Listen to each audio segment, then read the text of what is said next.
2 Chronicles, Chapter 1.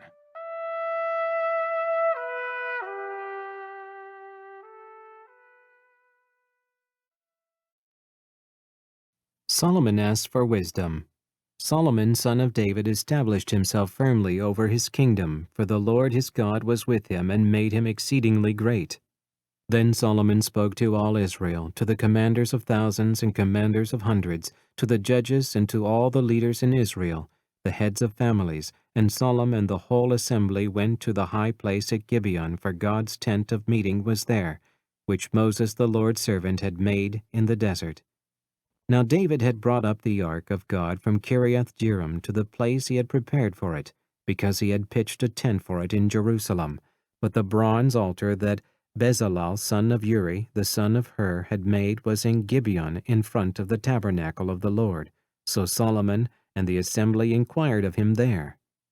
Solomon went up to the bronze altar before the Lord in the tent of meeting and offered 1,000 burnt offerings on it. That night God appeared to Solomon and said to him, "Ask for whatever you want me to give you." Solomon answered God, "You have shown great kindness to David my father, and have made me king in his place. Now, Lord God, let your promise to my father David be confirmed, for you have made me king over a people who are as numerous as the dust of the earth.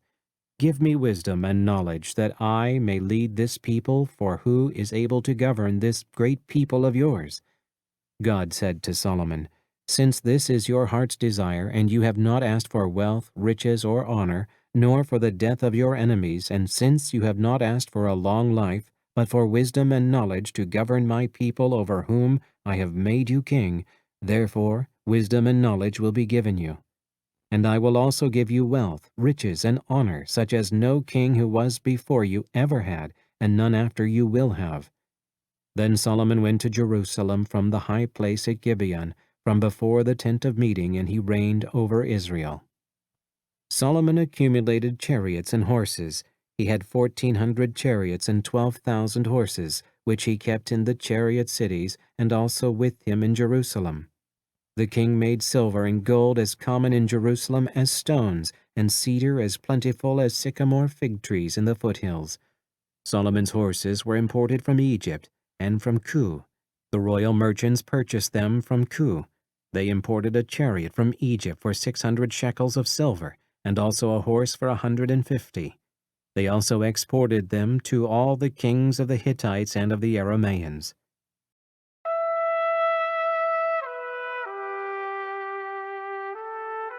Second Chronicles, Chapter 2.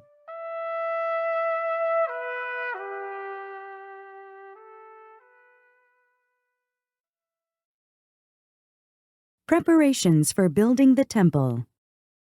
Solomon gave orders to build a temple for the name of the Lord and a royal palace for himself.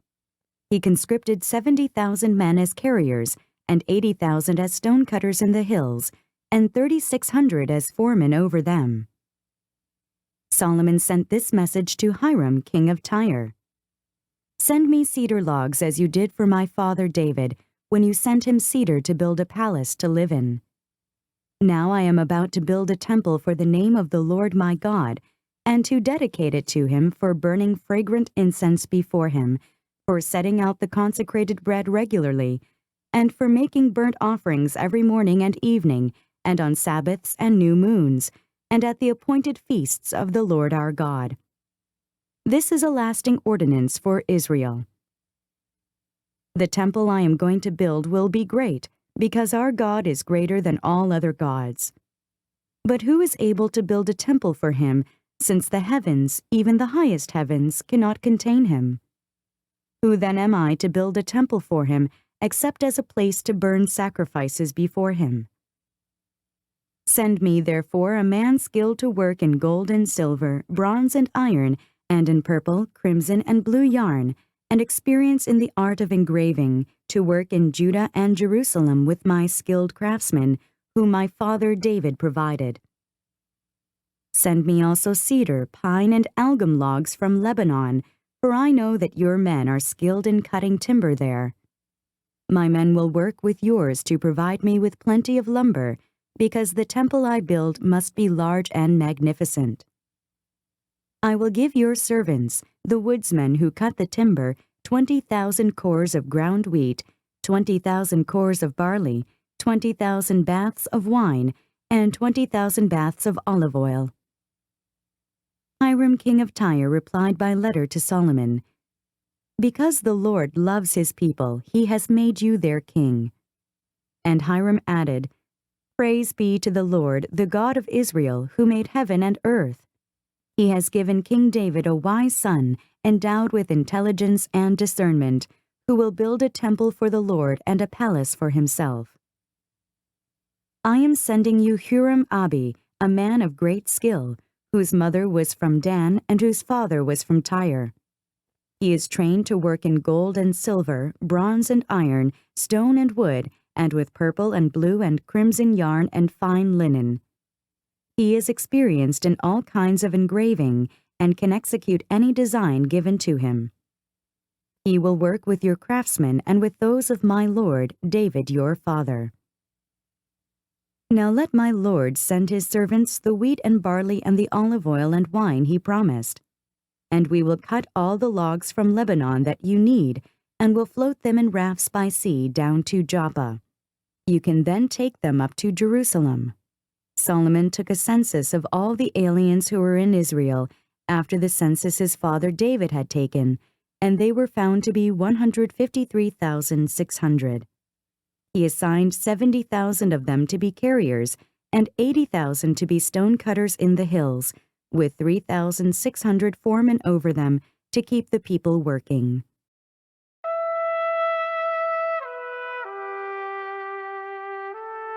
Second Chronicles.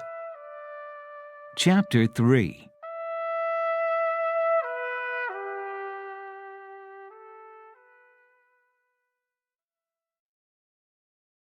Solomon builds the temple.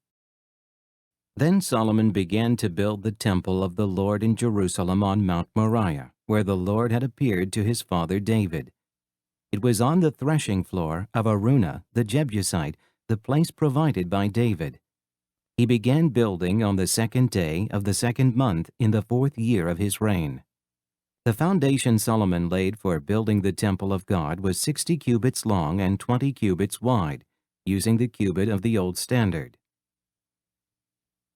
The portico at the front of the temple was 20 cubits long, across the width of the building, and 20 cubits high. He overlaid the inside with pure gold. He paneled the main hall with pine and covered it with fine gold and decorated it with palm tree and chain designs. He adorned the temple with precious stones, and the gold he used was gold of Parvaim. He overlaid the ceiling beams, door frames, walls, and doors of the temple with gold, and he carved cherubim on the walls.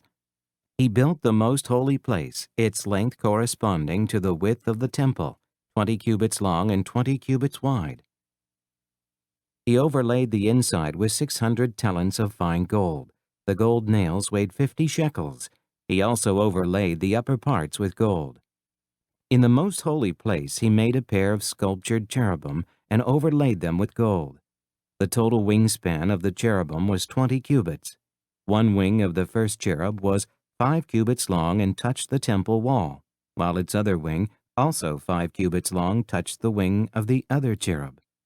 Similarly, one wing of the second cherub was 5 cubits long and touched the other temple wall, and its other wing, also 5 cubits long, touched the wing of the first cherub. The wings of these cherubim extended 20 cubits. They stood on their feet facing the main hall. He made the curtain of blue, purple, and crimson yarn and fine linen, with cherubim worked into it. In the front of the temple he made 2 pillars, which together were 35 cubits long, each with a capital on top measuring 5 cubits. He made interwoven chains and put them on top of the pillars. He also made 100 pomegranates and attached them to the chains. He erected the pillars in the front of the temple, one to the south and one to the north. The one to the south he named Jachin, and the one to the north Boaz.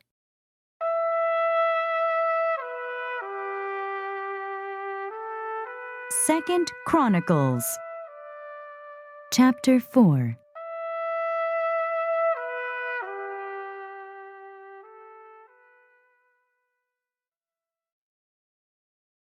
The temple's furnishings. He made a bronze altar 20 cubits long, 20 cubits wide, and 10 cubits high. He made the sea of cast metal, circular in shape, measuring 10 cubits from rim to rim, and 5 cubits high.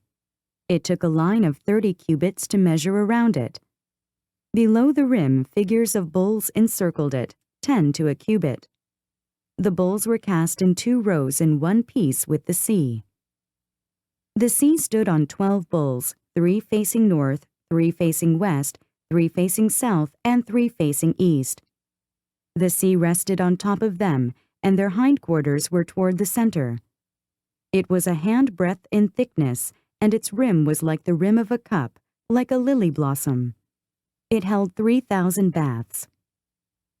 He then made 10 basins for washing, and placed 5 on the south side and 5 on the north. In them the things to be used for the burnt offerings were rinsed, but the sea was to be used by the priests for washing.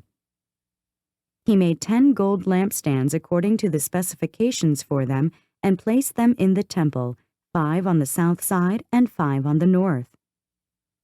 He made 10 tables and placed them in the temple, 5 on the south side and 5 on the north. He also made 100 gold sprinkling bowls.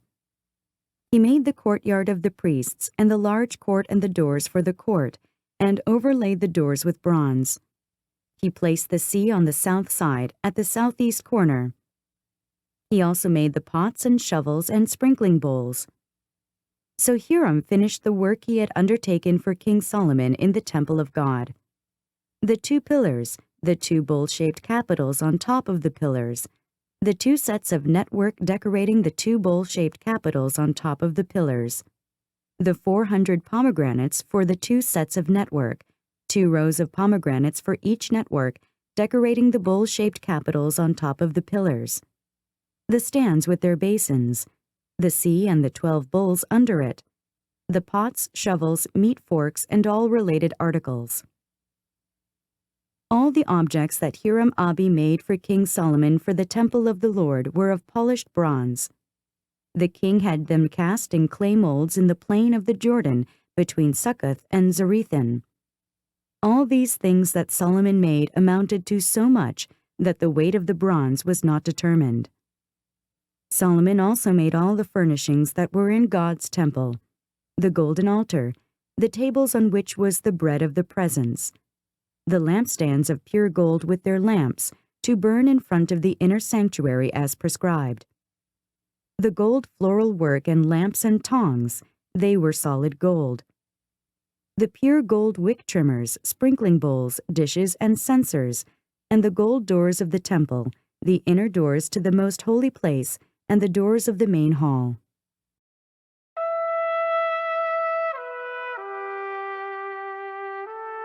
Second Chronicles, chapter 5.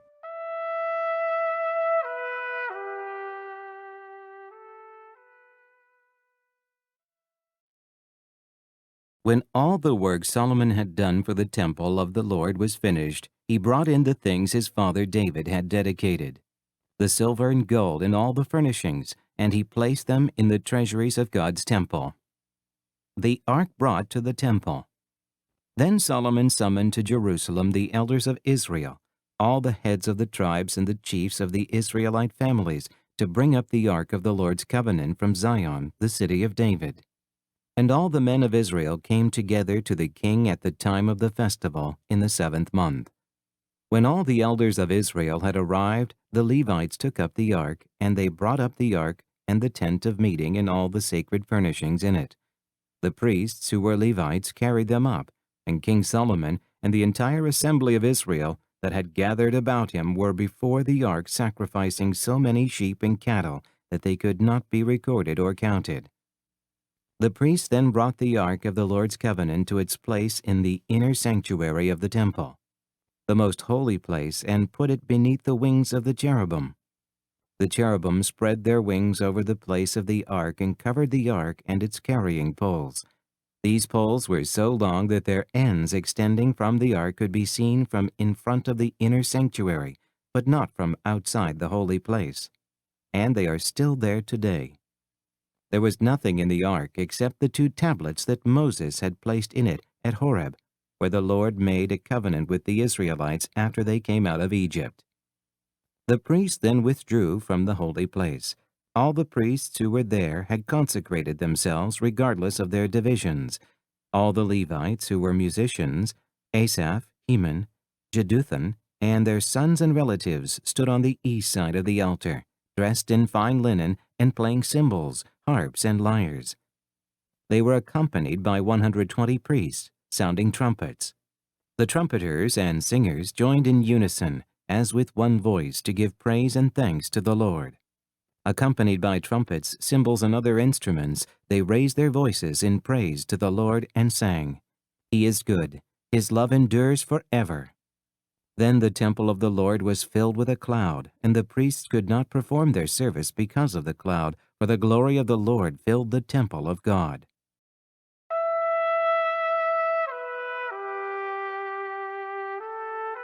Second Chronicles, chapter 6.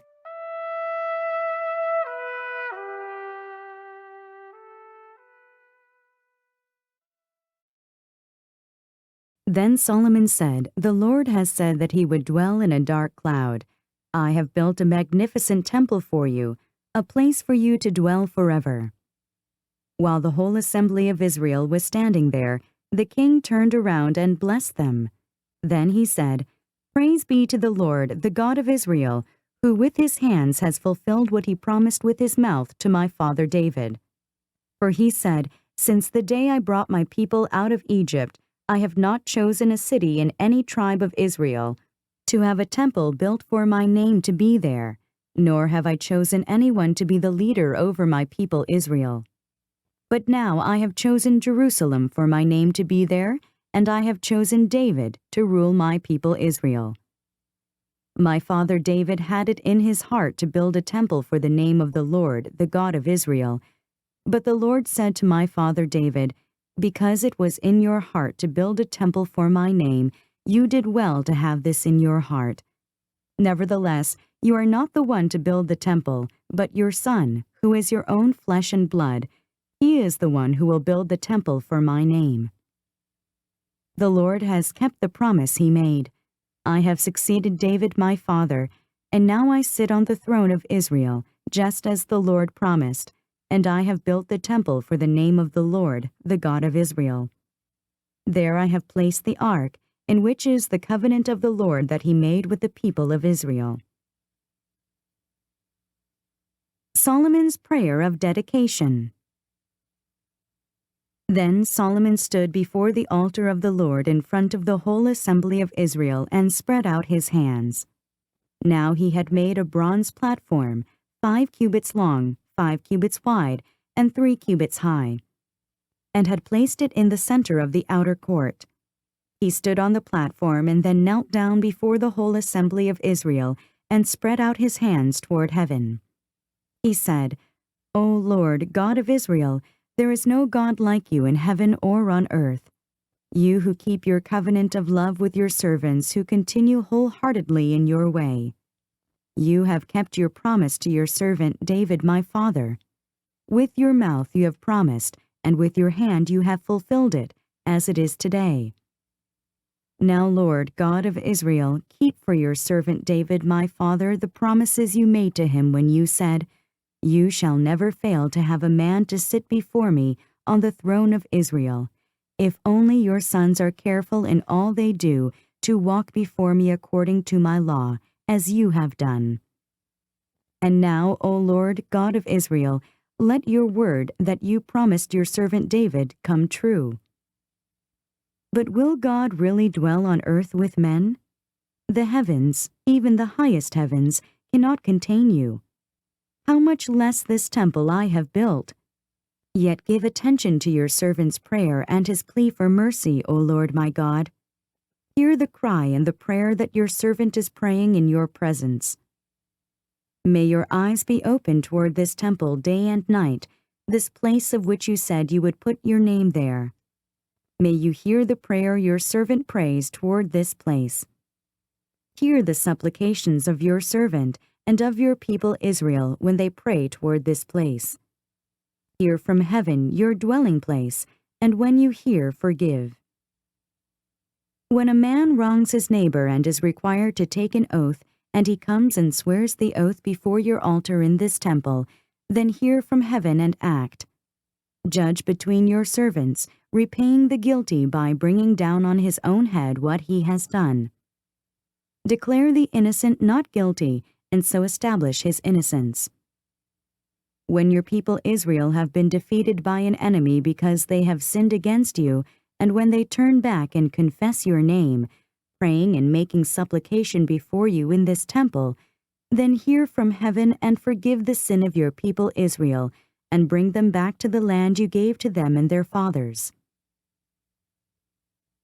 When the heavens are shut up and there is no rain because your people have sinned against you, and when they pray toward this place and confess your name and turn from their sin because you have afflicted them, then hear from heaven and forgive the sin of your servants, your people Israel. Teach them the right way to live, and send rain on the land you gave your people for an inheritance. When famine or plague comes to the land, or blight or mildew, locusts or grasshoppers, or when enemies besiege them in any of their cities, whatever disaster or disease may come, and when a prayer or plea is made by any of your people Israel, each one aware of his afflictions and pains, and spreading out his hands toward this temple, then hear from heaven your dwelling place. Forgive and deal with each man according to all he does, since you know his heart, for you alone know the hearts of men, so that they will fear you and walk in your ways all the time they live in the land you gave our fathers. As for the foreigner who does not belong to your people Israel, but has come from a distant land because of your great name and your mighty hand and your outstretched arm, when he comes and prays toward this temple, then hear from heaven your dwelling place, and do whatever the foreigner asks of you, so that all the peoples of the earth may know your name and fear you, as do your own people Israel, and may know that this house I have built bears your name. When your people go to war against their enemies, wherever you send them, and when they pray to you toward this city you have chosen, and the temple I have built for your name, then hear from heaven their prayer and their plea, and uphold their cause. When they sin against you, for there is no one who does not sin, and you become angry with them and give them over to the enemy who takes them captive to a land far away or near, and if they have a change of heart in the land where they are held captive, and repent and plead with you in the land of their captivity, and say, We have sinned, we have done wrong and acted wickedly. And if they turn back to you with all their heart and soul in the land of their captivity where they were taken, and pray toward the land you gave their fathers, toward the city you have chosen, and toward the temple I have built for your name, then from heaven, your dwelling place, hear their prayer and their pleas, and uphold their cause, and forgive your people who have sinned against you. Now, my God, may your eyes be open and your ears attentive to the prayers offered in this place. Now arise, O Lord God, and come to your resting place, you and the ark of your might. May your priests, O Lord God, be clothed with salvation. May your saints rejoice in your goodness. O Lord God, do not reject your anointed one. Remember the great love promised to David your servant.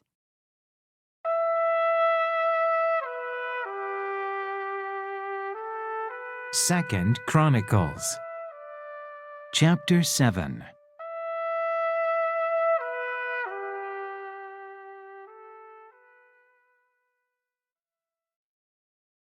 The dedication of the temple. When Solomon finished praying, fire came down from heaven and consumed the burnt offering and the sacrifices, and the glory of the Lord filled the temple. The priests could not enter the temple of the Lord because the glory of the Lord filled it. When all the Israelites saw the fire coming down and the glory of the Lord above the temple, they knelt on the pavement with their faces to the ground, and they worshipped and gave thanks to the Lord, saying, He is good, His love endures forever. Then the king and all the people offered sacrifices before the Lord. And King Solomon offered a sacrifice of 22,000 head of cattle and 120,000 sheep and goats. So the king and all the people dedicated the temple of God. The priests took their positions, as did the Levites, with the Lord's musical instruments, which King David had made for praising the Lord, and which were used when he gave thanks, saying, "His love endures forever." Opposite the Levites, the priests blew their trumpets, and all the Israelites were standing. Solomon consecrated the middle part of the courtyard in front of the temple of the Lord, and there he offered burnt offerings and the fat of the fellowship offerings, because the bronze altar he had made could not hold the burnt offerings, the grain offerings, and the fat portions. So Solomon observed the festival at that time for 7 days, and all Israel with him, a vast assembly, people from Lebo, Hamath, to the Wadi of Egypt. On the 8th day they held an assembly, for they had celebrated the dedication of the altar for 7 days, and the festival for 7 days more. On the 23rd day of the 7th month he sent the people to their homes, joyful and glad in heart for the good things the Lord had done for David and Solomon and for his people Israel. The Lord appears to Solomon.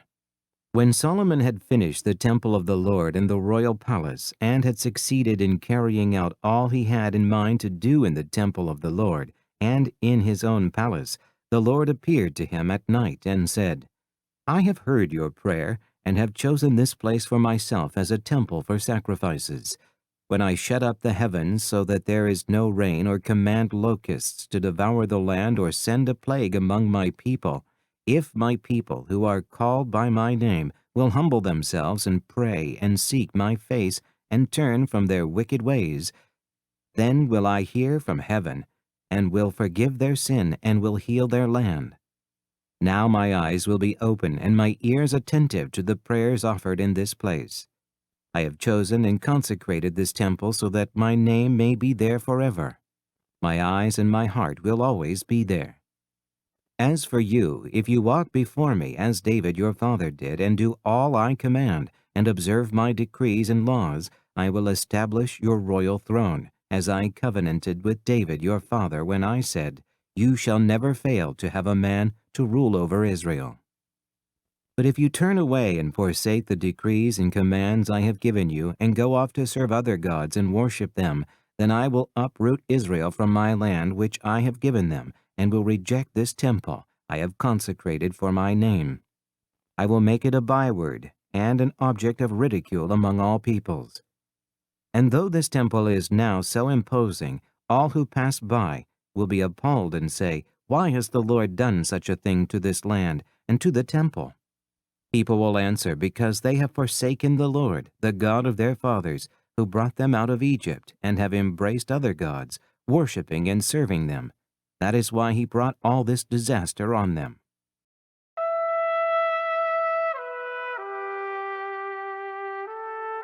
Second Chronicles, chapter 8.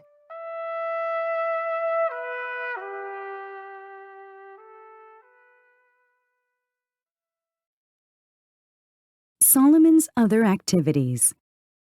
At the end of 20 years, during which Solomon built the temple of the Lord and his own palace, Solomon rebuilt the villages that Hiram had given him and settled Israelites in them. Solomon then went to Hamath-zobah and captured it. He also built up Tadmor in the desert and all the store cities he had built in Hamath. He rebuilt Upper Beth-horon and Lower Beth-horon as fortified cities, with walls and with gates and bars, as well as Baalath and all his store cities, and all the cities for his chariots and for his horses. Whatever he desired to build in Jerusalem, in Lebanon, and throughout all the territory he ruled. All the people left from the Hittites, Amorites, Perizzites, Hivites, and Jebusites. These peoples were not Israelites, that is, their descendants remaining in the land, whom the Israelites had not destroyed. These Solomon conscripted for his slave labor force, as it is to this day. But Solomon did not make slaves of the Israelites for his work. They were his fighting men, commanders of his captains, and commanders of his chariots and charioteers.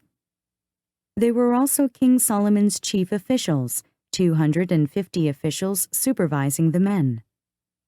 Solomon brought Pharaoh's daughter up from the city of David to the palace he had built for her, for he said, "My wife must not live in the palace of David, king of Israel, because the places the ark of the Lord has entered are holy."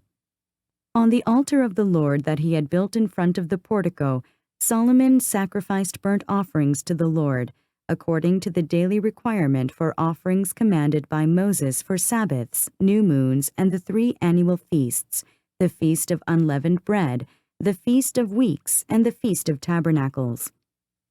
In keeping with the ordinance of his father David, he appointed the divisions of the priests for their duties, and the Levites to lead the praise and to assist the priests according to each day's requirement.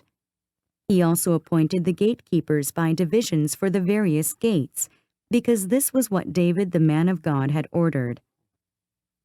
They did not deviate from the king's commands to the priests or to the Levites in any matter, including that of the treasuries. All Solomon's work was carried out from the day the foundation of the temple of the Lord was laid until its completion. So the temple of the Lord was finished. Then Solomon went to Ezion-Geber and Elath on the coast of Edom, and Hiram sent him ships commanded by his own officers, men who knew the sea.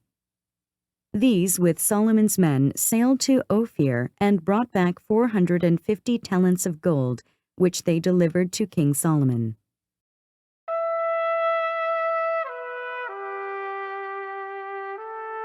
Second Chronicles, chapter 9.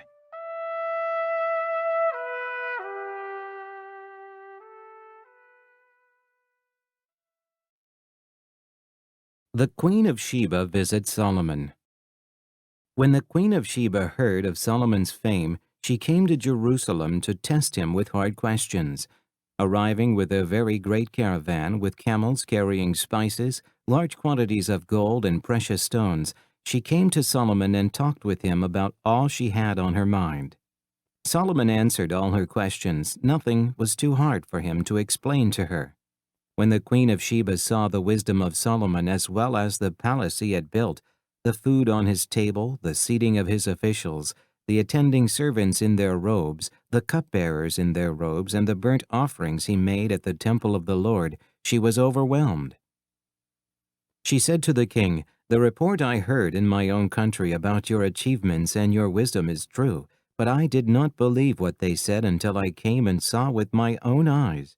Indeed, not even half the greatness of your wisdom was told me. You have far exceeded the report I heard. How happy your men must be! How happy your officials who continually stand before you and hear your wisdom!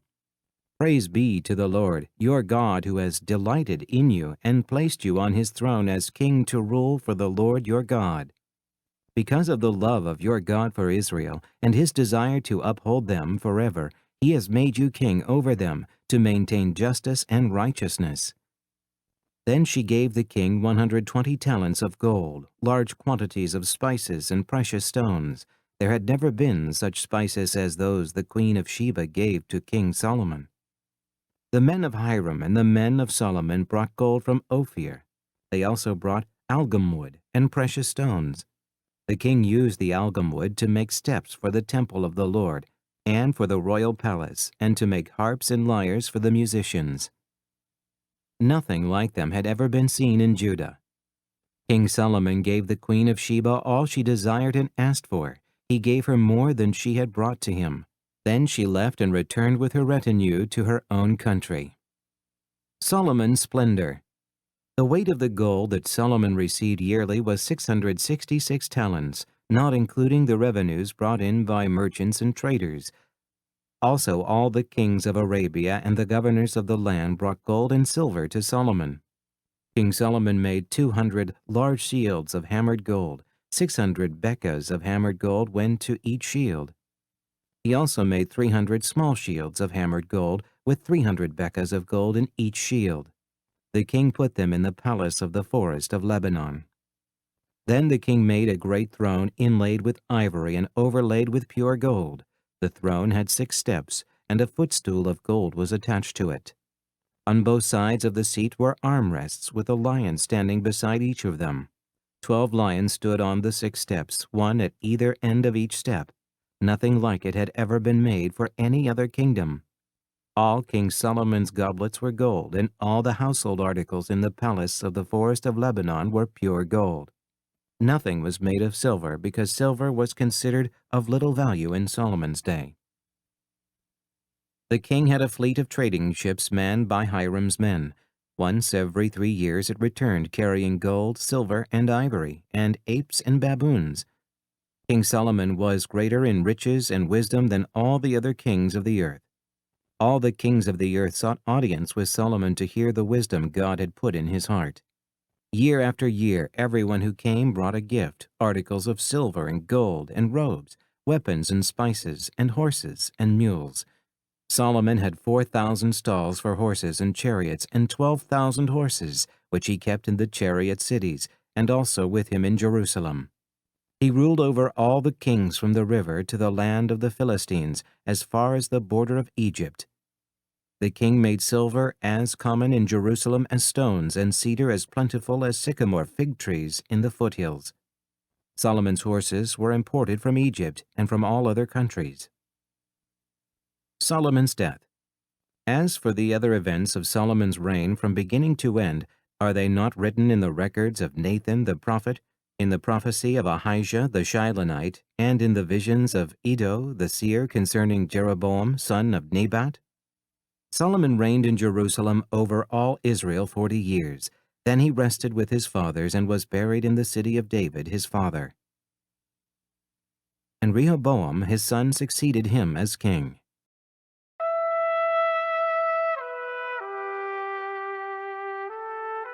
Second Chronicles, Chapter 10.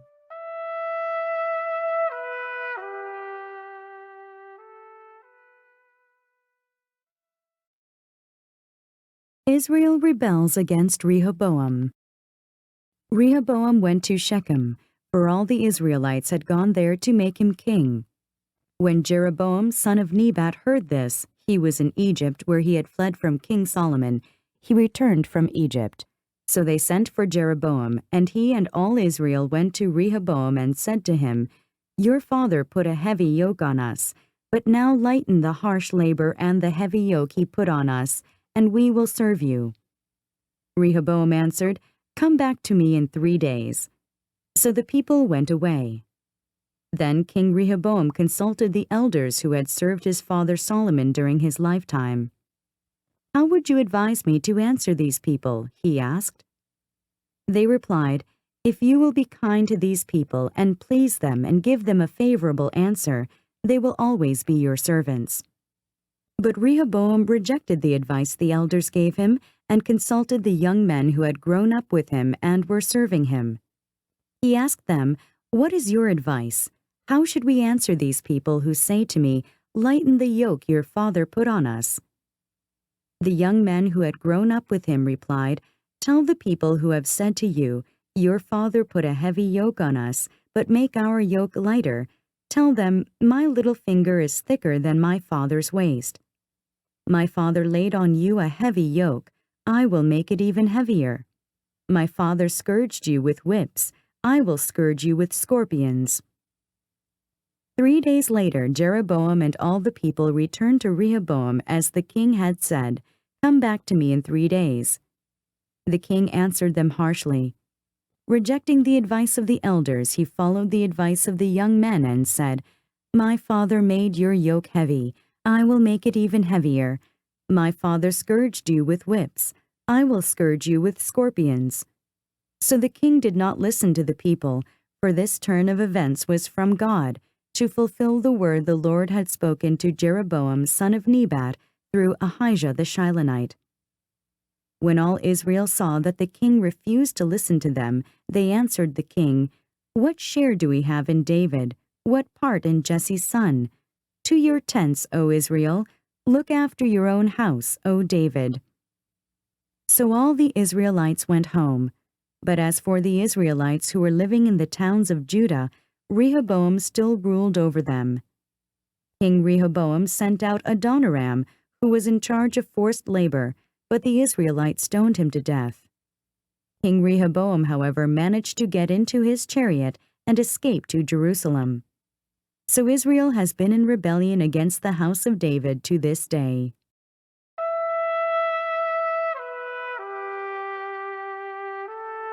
Second Chronicles, chapter 11.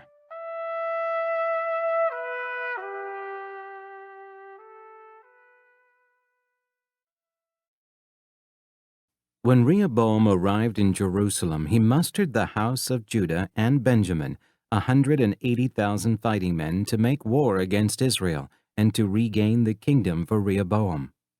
But this word of the Lord came to Shemaiah, the man of God. Say to Rehoboam, son of Solomon, king of Judah, and to all the Israelites in Judah and Benjamin, this is what the Lord says: Do not go up to fight against your brothers. Go home, every one of you, for this is my doing. So they obeyed the words of the Lord and turned back from marching against Jeroboam. Rehoboam fortifies Judah.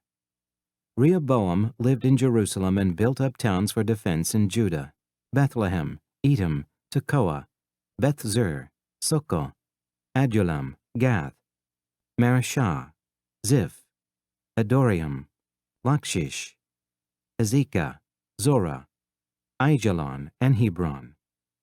These were fortified cities in Judah and Benjamin. He strengthened their defenses and put commanders in them with supplies of food, olive oil, and wine. He put shields and spears in all the cities and made them very strong, so Judah and Benjamin were his. The priests and Levites from all their districts throughout Israel sided with him. The Levites even abandoned their pasture lands and property and came to Judah and Jerusalem because Jeroboam and his sons had rejected them as priests of the Lord. And he appointed his own priests for the high places and for the goat and calf idols he had made. Those from every tribe of Israel who set their hearts on seeking the Lord, the God of Israel, followed the Levites to Jerusalem to offer sacrifices to the Lord, the God of their fathers. They strengthened the kingdom of Judah and supported Rehoboam, son of Solomon, 3 years, walking in the ways of David and Solomon during this time. Rehoboam's family. Rehoboam married Mahalath, who was the daughter of David's son Jeremoth, and of Abihail, the daughter of Jesse's son Eliab. She bore him sons, Jehush, Shemariah, and Zaham. Then he married Maacah, daughter of Absalom, who bore him Abijah, Attai, Ziza, and Shelomith. Rehoboam loved Maacah, daughter of Absalom, more than any of his other wives and concubines. In all he had 18 wives and 60 concubines, 28 sons, and 60 daughters.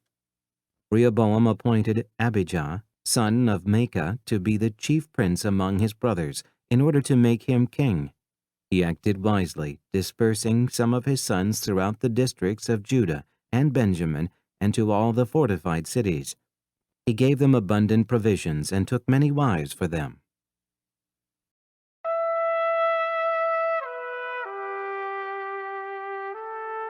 Second Chronicles, chapter 12.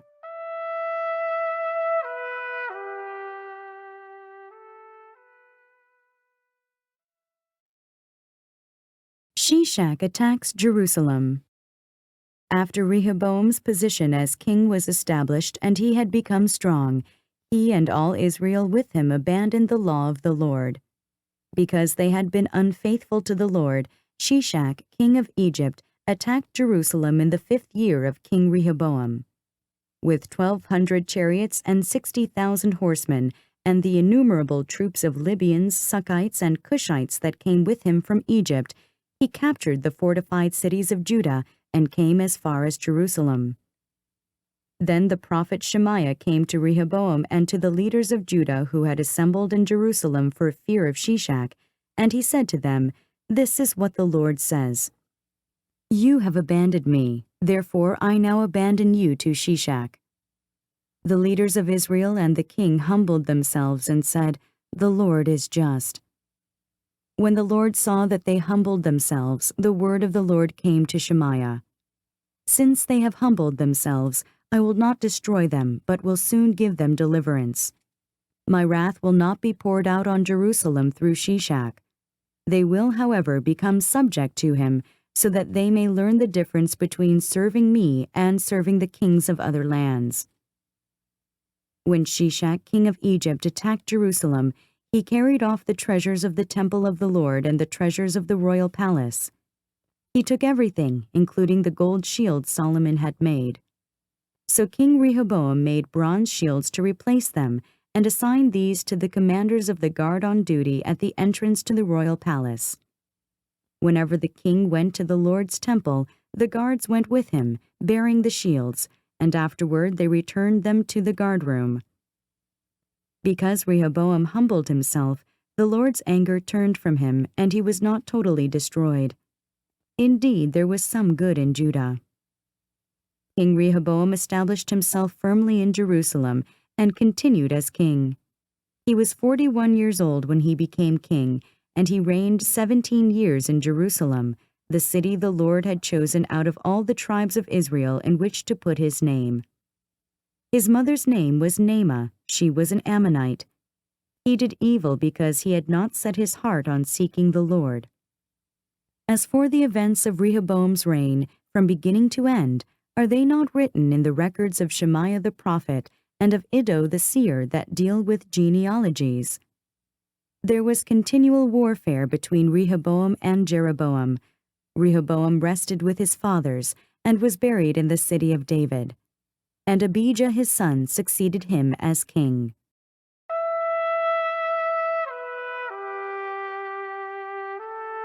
Second Chronicles, chapter 13.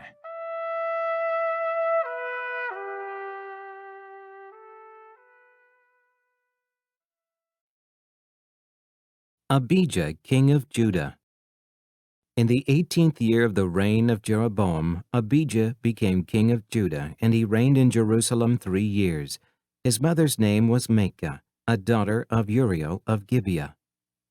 There was war between Abijah and Jeroboam. Abijah went into battle with a force of 400,000 able fighting men, and Jeroboam drew up a battle line against him with 800,000 able troops. Abijah stood on Mount Zeramarium in the hill country of Ephraim and said, Jeroboam and all Israel, listen to me. Don't you know that the Lord, the God of Israel, has given the kingship of Israel to David and his descendants forever by a covenant of salt? Yet Jeroboam, son of Nebat, an official of Solomon, son of David, rebelled against his master. Some worthless scoundrels gathered around him and opposed Rehoboam, son of Solomon, when he was young and indecisive and not strong enough to resist them. And now you plan to resist the kingdom of the Lord, which is in the hands of David's descendants. You are indeed a vast army, and have with you the golden calves that Jeroboam made to be your gods. But didn't you drive out the priests of the Lord, the sons of Aaron, and the Levites, and make priests of your own as the peoples of other lands do? Whoever comes to consecrate himself with a young bull and 7 rams may become a priest of what are not gods. As for us, the Lord is our God, and we have not forsaken him. The priests who serve the Lord are sons of Aaron, and the Levites assist them. Every morning and evening they present burnt offerings and fragrant incense to the Lord. They set out the bread on the ceremonially clean table and light the lamps on the gold lampstand every evening. We are observing the requirements of the Lord our God, but you have forsaken him. God is with us. He is our leader. His priests with their trumpets will sound the battle cry against you. Men of Israel, do not fight against the Lord, the God of your fathers, for you will not succeed. Now Jeroboam had sent troops around to the rear so that while he was in front of Judah, the ambush was behind them. Judah turned and saw that they were being attacked at both front and rear. Then they cried out to the Lord. The priests blew their trumpets, and the men of Judah raised the battle cry. At the sound of their battle cry, God routed Jeroboam and all Israel before Abijah and Judah. The Israelites fled before Judah, and God delivered them into their hands. Abijah and his men inflicted heavy losses on them, so that there were 500,000 casualties among Israel's able men. The men of Israel were subdued on that occasion, and the men of Judah were victorious because they relied on the Lord, the God of their fathers.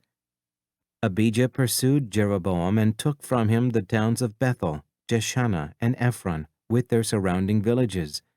Jeroboam did not regain power during the time of Abijah, and the Lord struck him down and he died.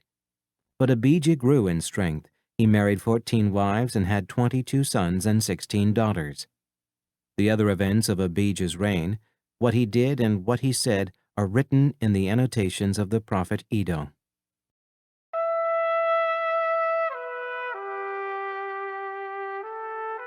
Second Chronicles, chapter 14.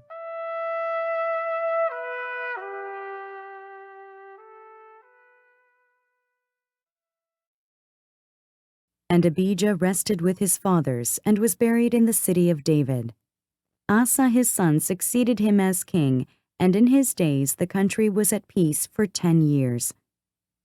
Asa, king of Judah. Asa did what was good and right in the eyes of the Lord his God. He removed the foreign altars and the high places, smashed the sacred stones, and cut down the Asherah poles. He commanded Judah to seek the Lord, the God of their fathers, and to obey his laws and commands. He removed the high places and incense altars in every town in Judah, and the kingdom was at peace under him. He built up the fortified cities of Judah, since the land was at peace. No one was at war with him during those years, for the Lord gave him rest.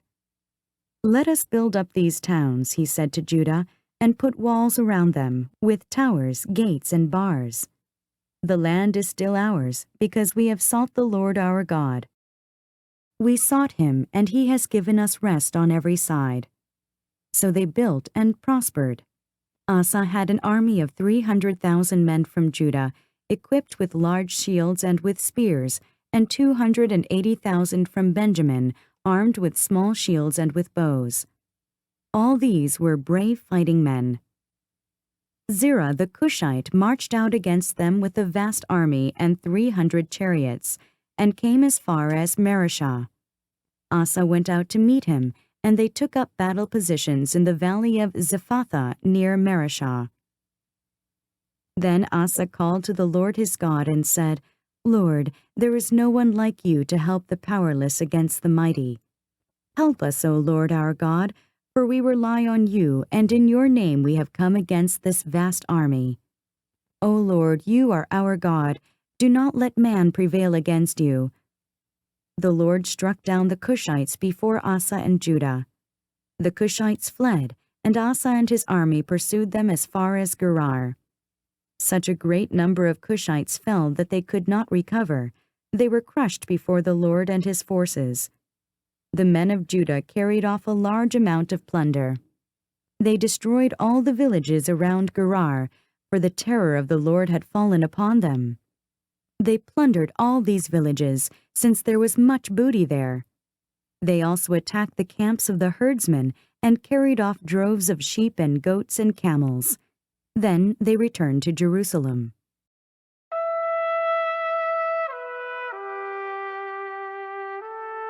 Second Chronicles, chapter 15.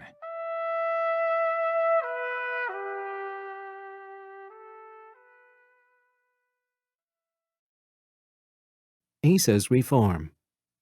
The Spirit of God came upon Azariah, son of Oded. He went out to meet Asa and said to him, "Listen to me, Asa, and all Judah and Benjamin. The Lord is with you, and you are with him. If you seek him, he will be found by you, but if you forsake him, he will forsake you." For a long time, Israel was without the true God, without a priest to teach, and without the law. But in their distress they turned to the Lord, the God of Israel, and sought him, and he was found by them. In those days it was not safe to travel about, for all the inhabitants of the lands were in great turmoil. One nation was being crushed by another, and one city by another, because God was troubling them with every kind of distress. But as for you, be strong and do not give up, for your work will be rewarded. When Asa heard these words and the prophecy of Azariah son of Oded, the prophet, he took courage. He removed the detestable idols from the whole land of Judah and Benjamin, and from the towns he had captured in the hills of Ephraim. He repaired the altar of the Lord that was in front of the portico of the Lord's temple. Then he assembled all Judah and Benjamin and the people from Ephraim, Manasseh, and Simeon who had settled among them, for large numbers had come over to him from Israel when they saw that the Lord his God was with him. They assembled at Jerusalem in the 3rd month of the 15th year of Asa's reign. At that time they sacrificed to the Lord 700 head of cattle and 7,000 sheep and goats from the plunder they had brought back. They entered into a covenant to seek the Lord, the God of their fathers, with all their heart and soul. All who would not seek the Lord, the God of Israel, were to be put to death, whether small or great, man or woman. They took an oath to the Lord with loud acclamation, with shouting, and with trumpets and horns. All Judah rejoiced about the oath because they had sworn it wholeheartedly. They sought God eagerly, and he was found by them. So the Lord gave them rest on every side. King Asa also deposed his grandmother Maachah from her position as queen mother because she had made a repulsive Asherah pole. Asa cut the pole down, broke it up, and burned it in the Kidron Valley. Although he did not remove the high places from Israel, Asa's heart was fully committed to the Lord all his life. He brought into the temple of God the silver and gold and the articles that he and his father had dedicated. There was no more war until the 35th year of Asa's reign.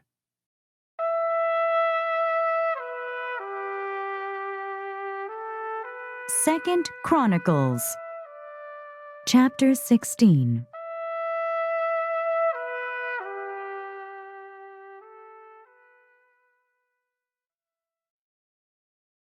Asa's last years. In the 36th year of Asa's reign, Baasha, king of Israel, went up against Judah and fortified Ramah to prevent anyone from leaving or entering the territory of Asa, king of Judah. Asa then took the silver and gold out of the treasuries of the Lord's temple and of his own palace, and sent it to Ben-Hadad, king of Aram, who was ruling in Damascus. "Let there be a treaty between me and you," he said, "as there was between my father and your father. See, I am sending you silver and gold. Now break your treaty with Baasha, king of Israel, so he will withdraw from me."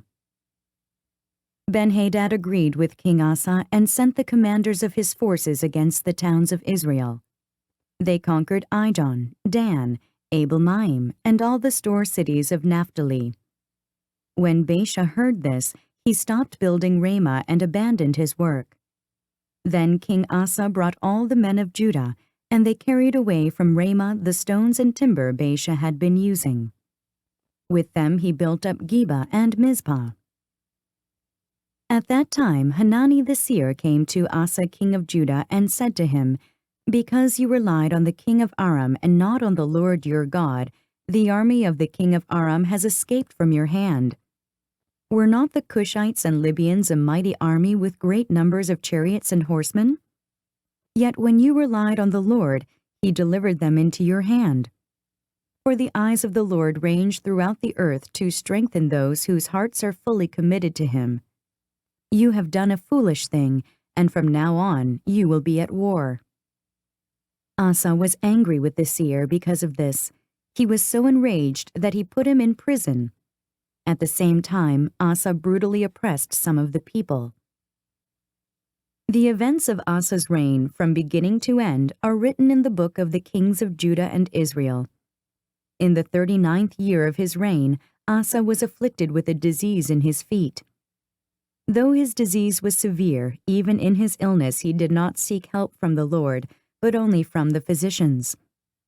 Then in the 41st year of his reign, Asa died and rested with his fathers.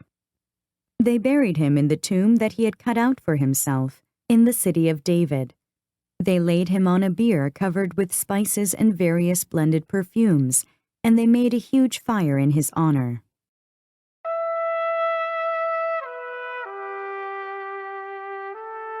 Second Chronicles, chapter 17.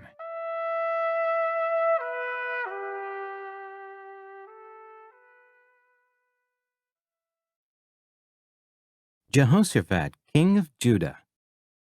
Jehoshaphat, his son, succeeded him as king and strengthened himself against Israel.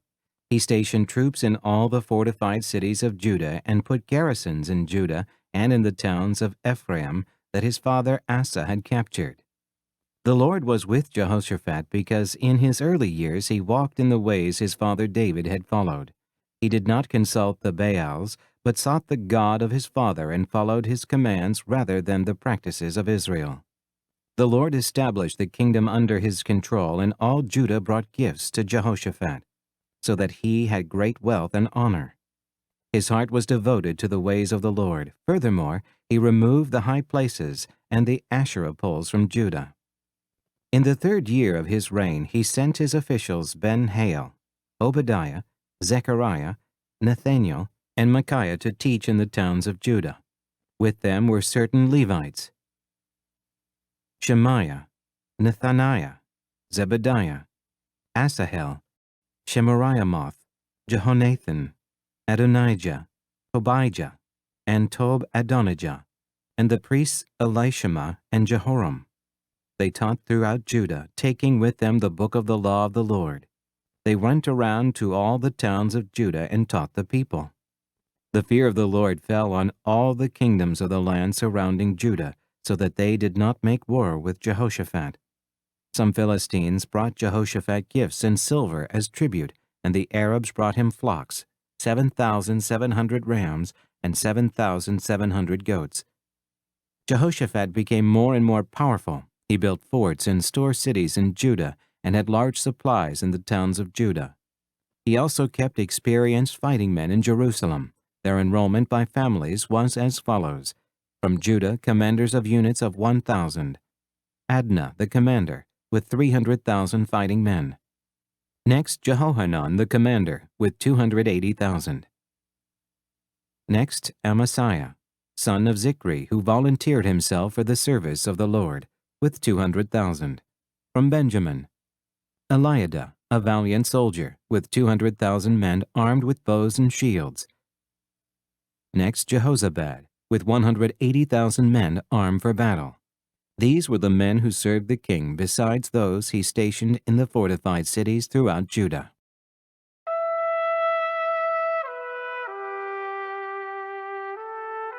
Second Chronicles, chapter 18.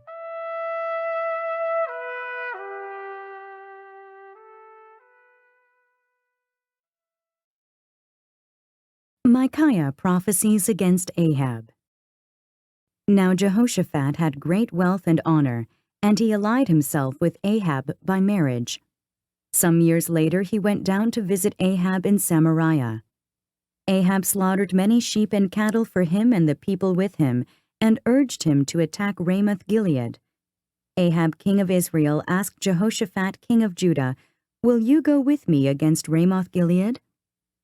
Jehoshaphat replied, "I am as you are, and my people as your people. We will join you in the war." But Jehoshaphat also said to the king of Israel, "First seek the counsel of the Lord." So the king of Israel brought together the prophets, 400 men, and asked them, "Shall we go to war against Ramoth-Gilead, or shall I refrain?" "Go," they answered, "for God will give it into the king's hand." But Jehoshaphat asked, "Is there not a prophet of the Lord here whom we can inquire of?" The king of Israel answered Jehoshaphat, "There is still one man through whom we can inquire of the Lord, but I hate him because he never prophesies anything good about me, but always bad. He is Micaiah, son of Imlah." "The king should not say that," Jehoshaphat replied. So the king of Israel called one of his officials and said, "Bring Micaiah, son of Imlah, at once." Dressed in their royal robes, the king of Israel and Jehoshaphat, king of Judah, were sitting on their thrones at the threshing floor by the entrance to the gate of Samaria, with all the prophets prophesying before them. Now Zedekiah, son of Kenaanah, had made iron horns, and he declared, "This is what the Lord says. With these you will gore the Arameans until they are destroyed." All the other prophets were prophesying the same thing. "Attack Ramoth-Gilead and be victorious," they said, "for the Lord will give it into the king's hand." The messenger who had gone to summon Micaiah said to him, "Look, as one man the other prophets are predicting success for the king. Let your word agree with theirs, and speak favorably." But Micaiah said, "As surely as the Lord lives, I can tell him only what my God says." When he arrived, the king asked him, "Micaiah, shall we go to war against Ramoth-Gilead, or shall I refrain?" "Attack and be victorious," he answered, "for they will be given into your hand." The king said to him, "How many times must I make you swear to tell me nothing but the truth in the name of the Lord?" Then Micaiah answered, "I saw all Israel scattered on the hills like sheep without a shepherd. And the Lord said, 'These people have no master. Let each one go home in peace.'"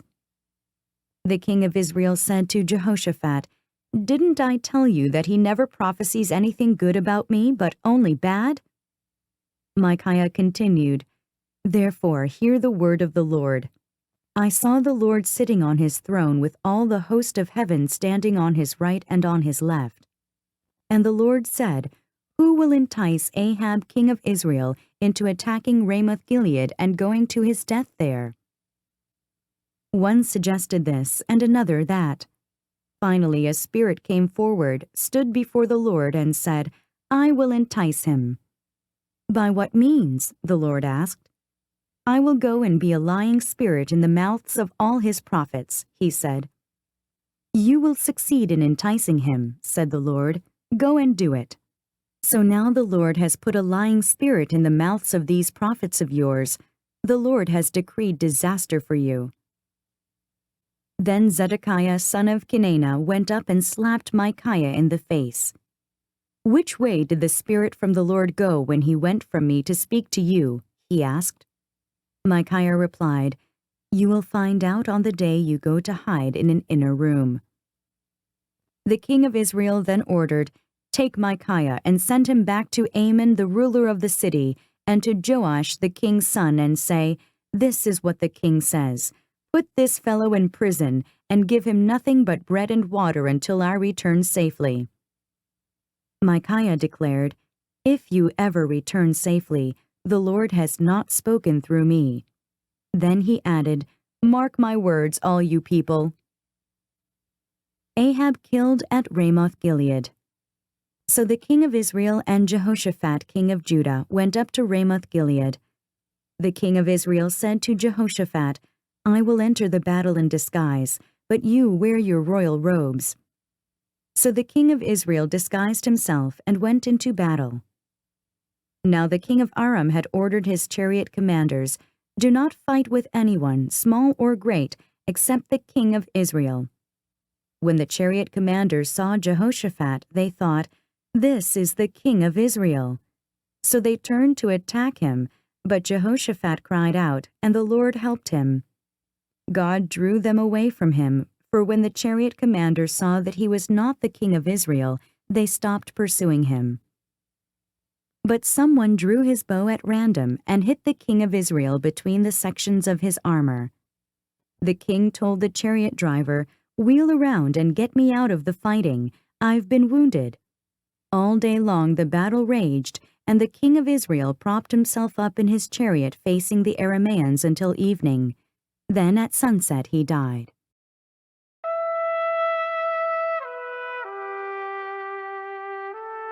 Second Chronicles, chapter 19.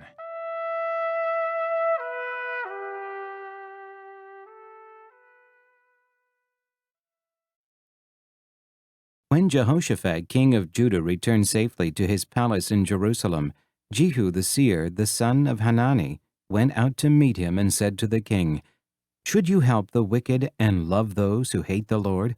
Because of this, the wrath of the Lord is upon you. There is, however, some good in you, for you have rid the land of the Asherah poles and have set your heart on seeking God." Jehoshaphat appoints judges. Jehoshaphat lived in Jerusalem, and he went out again among the people from Beersheba to the hill country of Ephraim, and turned them back to the Lord, the God of their fathers. He appointed judges in the land in each of the fortified cities of Judah. He told them, "Consider carefully what you do, because you are not judging for man, but for the Lord who is with you whenever you give a verdict. Now let the fear of the Lord be upon you. Judge carefully, for with the Lord our God there is no injustice or partiality or bribery." In Jerusalem also Jehoshaphat appointed some of the Levites, priests, and heads of Israelite families to administer the law of the Lord and to settle disputes, and they lived in Jerusalem. He gave them these orders: "You must serve faithfully and wholeheartedly in the fear of the Lord, in every case that comes before you from your fellow countrymen who live in the cities, whether bloodshed or other concerns of the law, commands, decrees, or ordinances. You are to warn them not to sin against the Lord, otherwise his wrath will come on you and your brothers. Do this, and you will not sin. Amariah the chief priest will be over you in any matter concerning the Lord, and Zebadiah, son of Ishmael, the leader of the tribe of Judah, will be over you in any matter concerning the king, and the Levites will serve as officials before you. Act with courage, and may the Lord be with those who do well."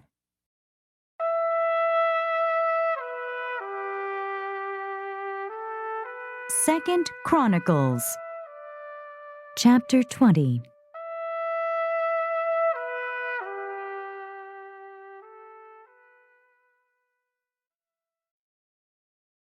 Jehoshaphat defeats Moab and Ammon.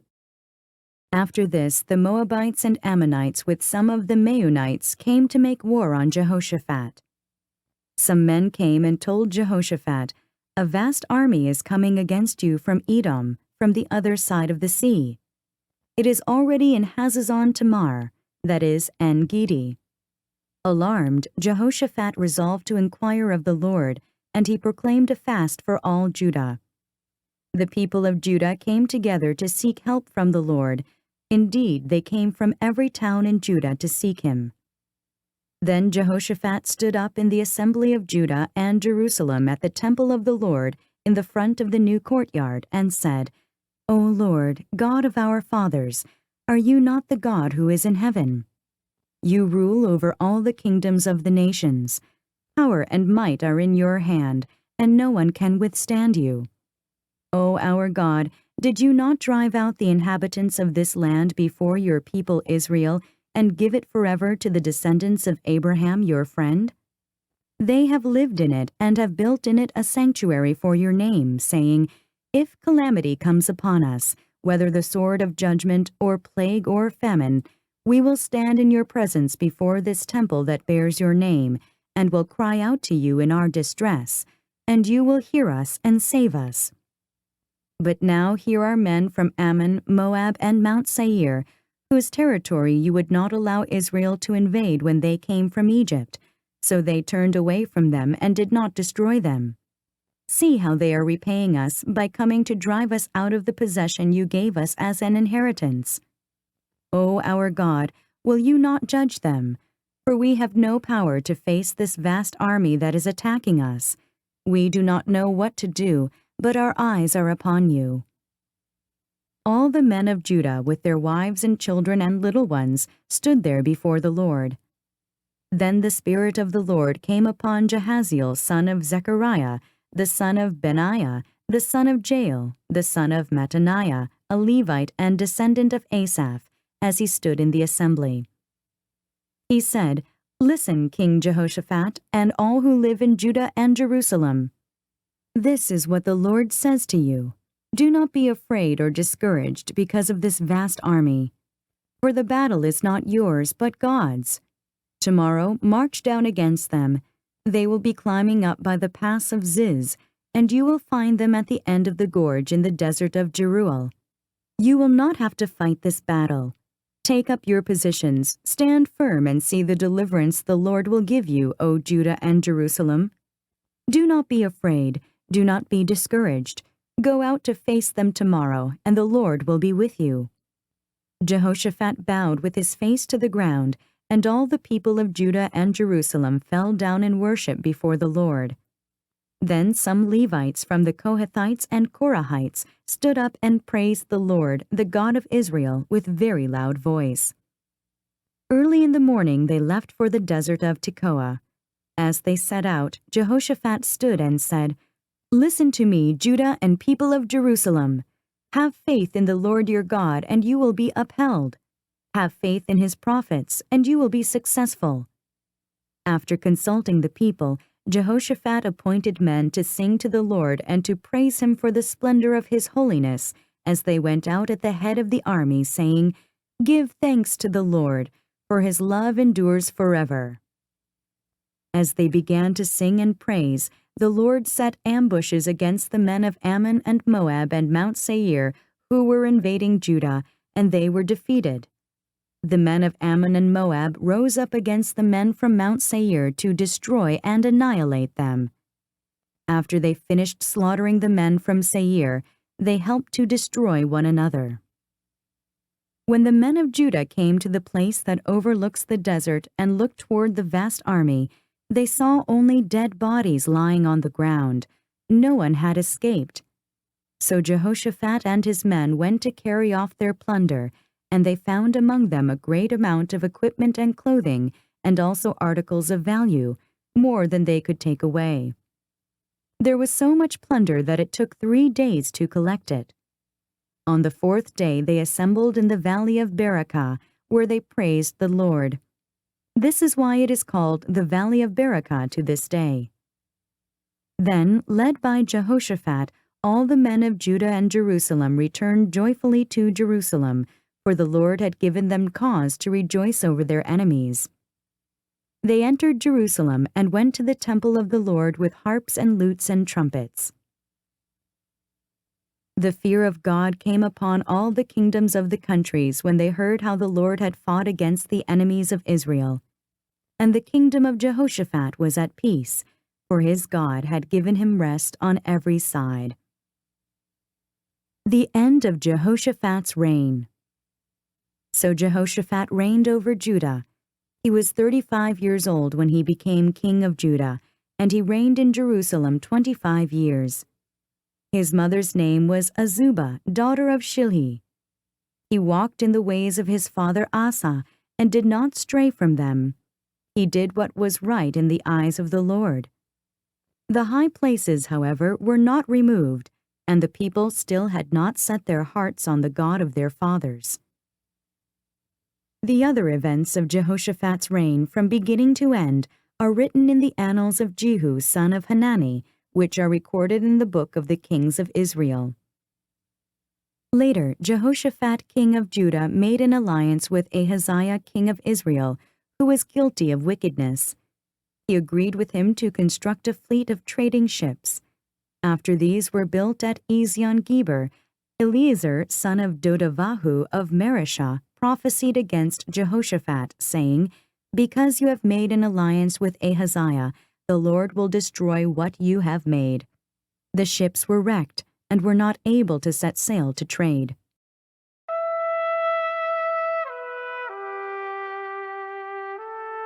Second Chronicles, chapter 21.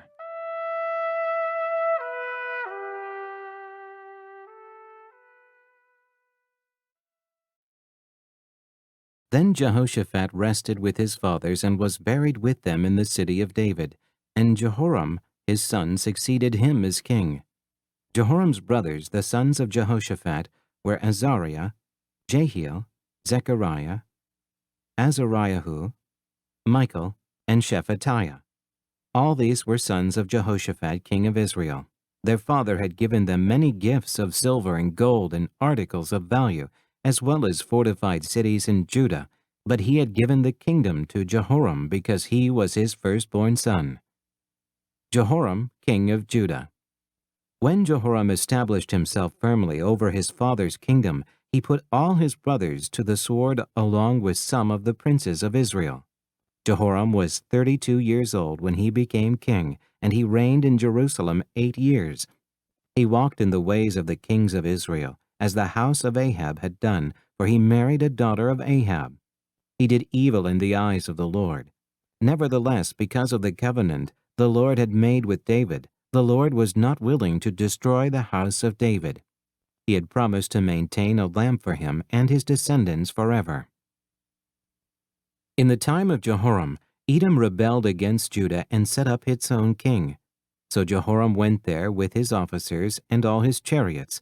The Edomites surrounded him and his chariot commanders, but he rose up and broke through by night.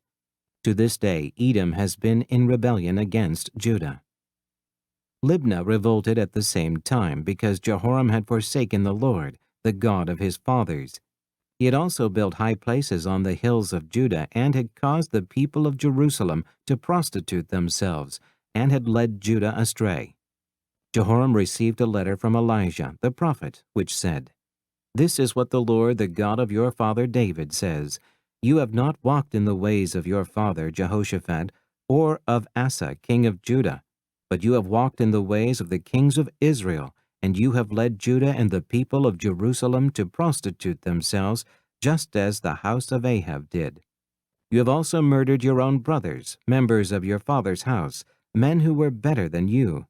So now the Lord is about to strike your people, your sons, your wives, and everything that is yours, with a heavy blow. You yourself will be very ill with a lingering disease of the bowels until the disease causes your bowels to come out." The Lord aroused against Jehoram the hostility of the Philistines and of the Arabs who lived near the Cushites. They attacked Judah, invaded it, and carried off all the goods found in the king's palace, together with his sons and wives.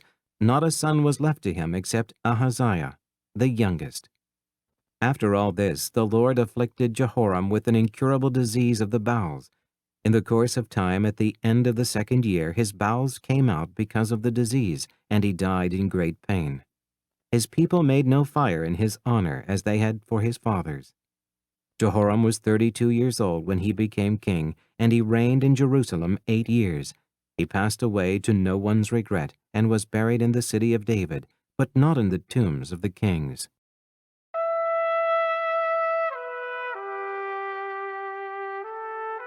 Second Chronicles, chapter 22.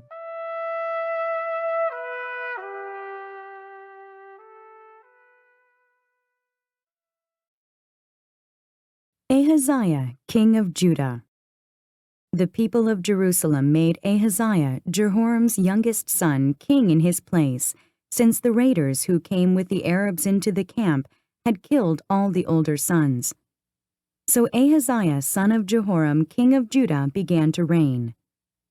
Ahaziah was 22 years old when he became king, and he reigned in Jerusalem 1 year. His mother's name was Athaliah, a granddaughter of Omri. He too walked in the ways of the house of Ahab, for his mother encouraged him in doing wrong. He did evil in the eyes of the Lord, as the house of Ahab had done, for after his father's death they became his advisers to his undoing. He also followed their counsel when he went with Joram, son of Ahab, king of Israel, to war against Hazael, king of Aram, at Ramoth-Gilead. The Arameans wounded Joram, so he returned to Jezreel to recover from the wounds they had inflicted on him at Ramoth in his battle with Hazael, king of Aram. Then Ahaziah, son of Jehoram, king of Judah, went down to Jezreel to see Joram, son of Ahab, because he had been wounded. Through Ahaziah's visit to Joram, God brought about Ahaziah's downfall. When Ahaziah arrived, he went out with Joram to meet Jehu, son of Nimshi, whom the Lord had anointed to destroy the house of Ahab. While Jehu was executing judgment on the house of Ahab, he found the princes of Judah and the sons of Ahaziah's relatives, who had been attending Ahaziah, and he killed them. He then went in search of Ahaziah, and his men captured him while he was hiding in Samaria. He was brought to Jehu and put to death. They buried him, for they said, "He was a son of Jehoshaphat, who sought the Lord with all his heart." So there was no one in the house of Ahaziah powerful enough to retain the kingdom. Athaliah and Joash. When Athaliah, the mother of Ahaziah, saw that her son was dead, she proceeded to destroy the whole royal family of the house of Judah. But Jehosheba, the daughter of King Jehoram, took Joash, son of Ahaziah, and stole him away from among the royal princes who were about to be murdered, and put him and his nurse in a bedroom. Because Jehosheba, the daughter of King Jehoram and wife of the priest Jehoiada, was Ahaziah's sister, she hid the child from Athaliah so she could not kill him. He remained hidden with them at the temple of God for 6 years while Athaliah ruled the land.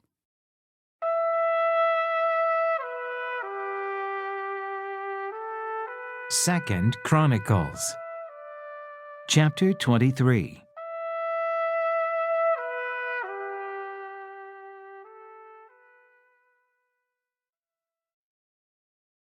In the 7th year, Jehoiada showed his strength.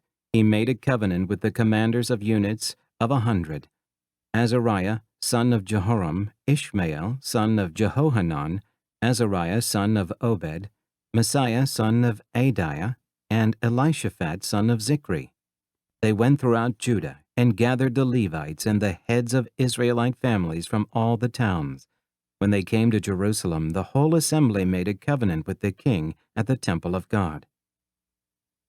Jehoiada said to them, "The king's son shall reign, as the Lord promised concerning the descendants of David. Now this is what you are to do. A third of you priests and Levites who are going on duty on the Sabbath are to keep watch at the doors, a third of you at the royal palace, and a third at the foundation gate. And all the other men are to be in the courtyards of the temple of the Lord. No one is to enter the temple of the Lord except the priests and Levites on duty. They may enter because they are consecrated, but all the other men are to guard what the Lord has assigned to them. The Levites are to station themselves around the king, each man with his weapons in his hand. Anyone who enters the temple must be put to death. Stay close to the king wherever he goes." The Levites and all the men of Judah did just as Jehoiada the priest ordered.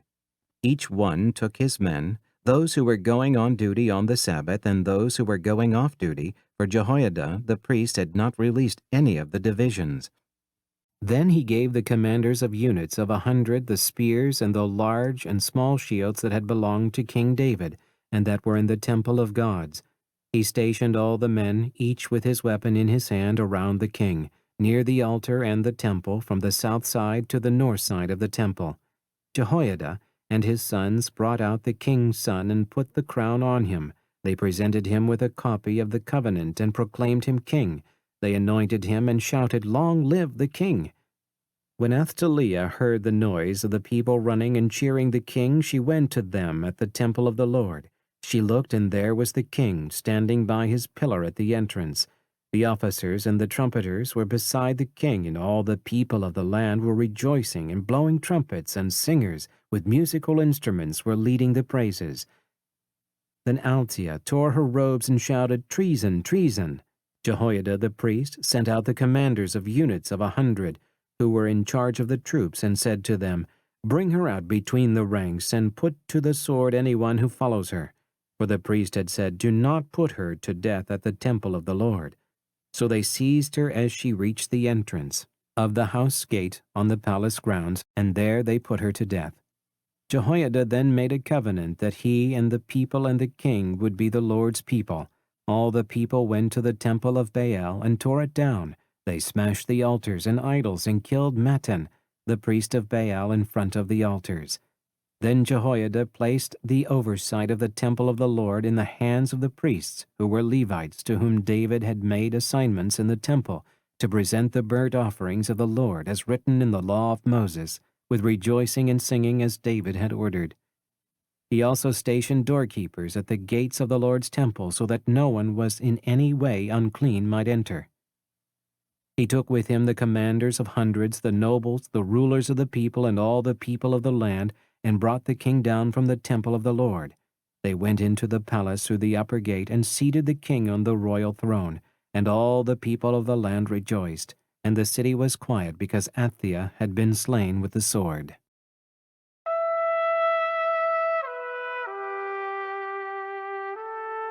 Second Chronicles, chapter 24.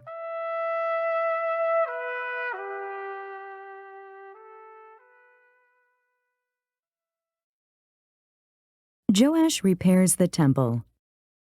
Joash was 7 years old when he became king, and he reigned in Jerusalem 40 years. His mother's name was Zibiah. She was from Beersheba. Joash did what was right in the eyes of the Lord all the years of Jehoiada the priest. Jehoiada chose 2 wives for him, and he had sons and daughters. Sometime later, Joash decided to restore the temple of the Lord. He called together the priests and Levites and said to them, "Go to the towns of Judah and collect the money due annually from all Israel to repair the temple of your God. Do it now." But the Levites did not act at once. Therefore the king summoned Jehoiada the chief priest and said to him, "Why haven't you required the Levites to bring in from Judah and Jerusalem the tax imposed by Moses, the servant of the Lord, and by the assembly of Israel for the tent of the testimony?" Now the sons of that wicked woman Athaliah had broken into the temple of God and had used even its sacred objects for the Baals. At the king's command, a chest was made and placed outside, at the gate of the temple of the Lord. A proclamation was then issued in Judah and Jerusalem that they should bring to the Lord the tax that Moses, the servant of God, had required of Israel in the desert.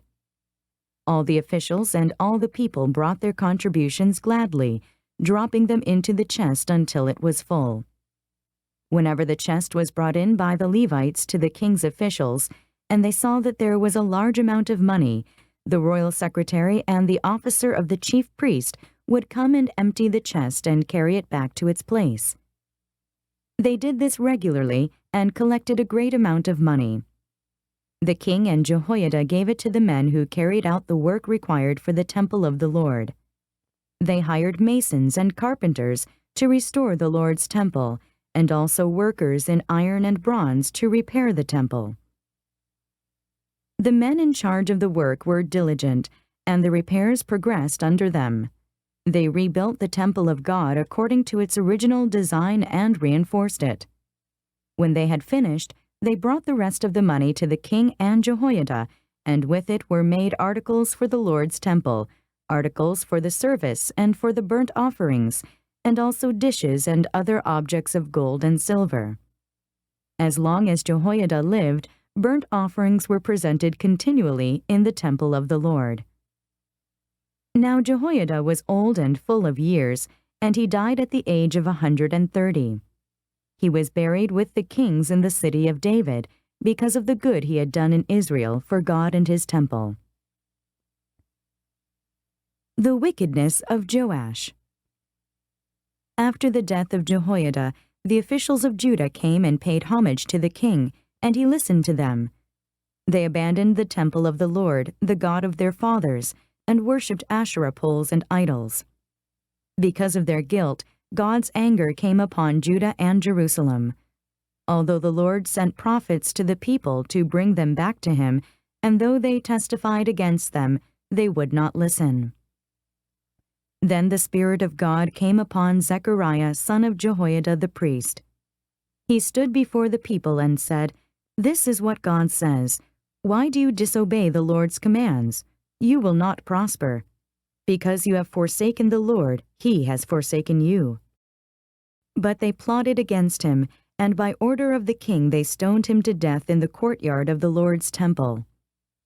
King Joash did not remember the kindness Zechariah's father Jehoiada had shown him, but killed his son, who said as he lay dying, "May the Lord see this and call you to account." At the turn of the year, the army of Aram marched against Joash. It invaded Judah and Jerusalem and killed all the leaders of the people. They sent all the plunder to their king in Damascus. Although the Aramean army had come with only a few men, the Lord delivered into their hands a much larger army. Because Judah had forsaken the Lord, the God of their fathers, judgment was executed on Joash. When the Arameans withdrew, they left Joash severely wounded. His officials conspired against him for murdering the son of Jehoiada the priest, and they killed him in his bed. So he died and was buried in the city of David, but not in the tombs of the kings. Those who conspired against him were Zabad, son of Shimeath, an Ammonite woman, and Jehozabad, son of Shimrith, a Moabite woman. The account of his sons, the many prophecies about him, and the record of the restoration of the temple of God are written in the annotations on the book of the kings. And Amaziah his son succeeded him as king.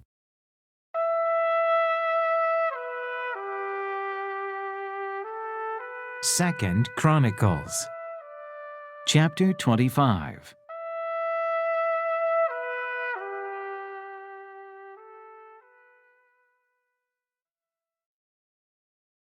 Amaziah, king of Judah.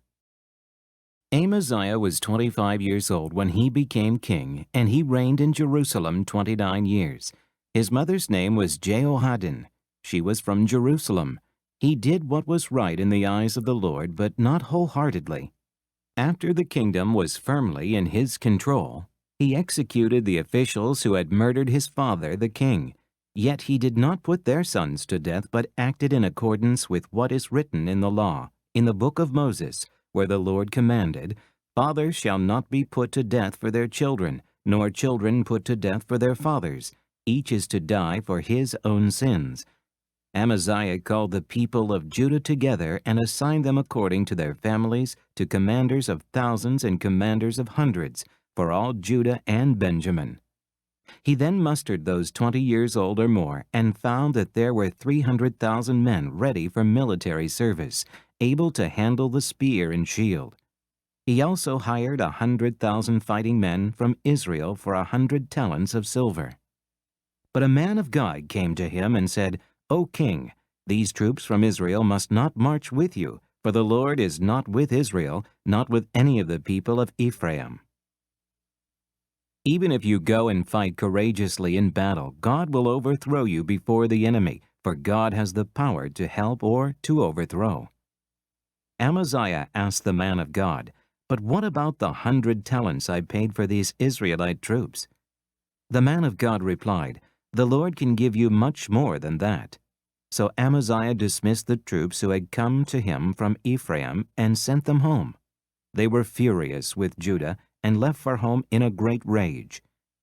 Amaziah then marshaled his strength and led his army to the valley of Salt, where he killed 10,000 men of Seir. The army of Judah also captured 10,000 men alive, took them to the top of a cliff, and threw them down so that all were dashed to pieces. Meanwhile, the troops that Amaziah had sent back and had not allowed to take part in the war raided Judean towns from Samaria to Beth-horon. They killed 3,000 people and carried off great quantities of plunder. When Amaziah returned from slaughtering the Edomites, he brought back the gods of the people of Seir. He set them up as his own gods, bowed down to them, and burned sacrifices to them. The anger of the Lord burned against Amaziah, and he sent a prophet to him who said, "Why do you consult this people's gods, which could not save their own people from your hand?"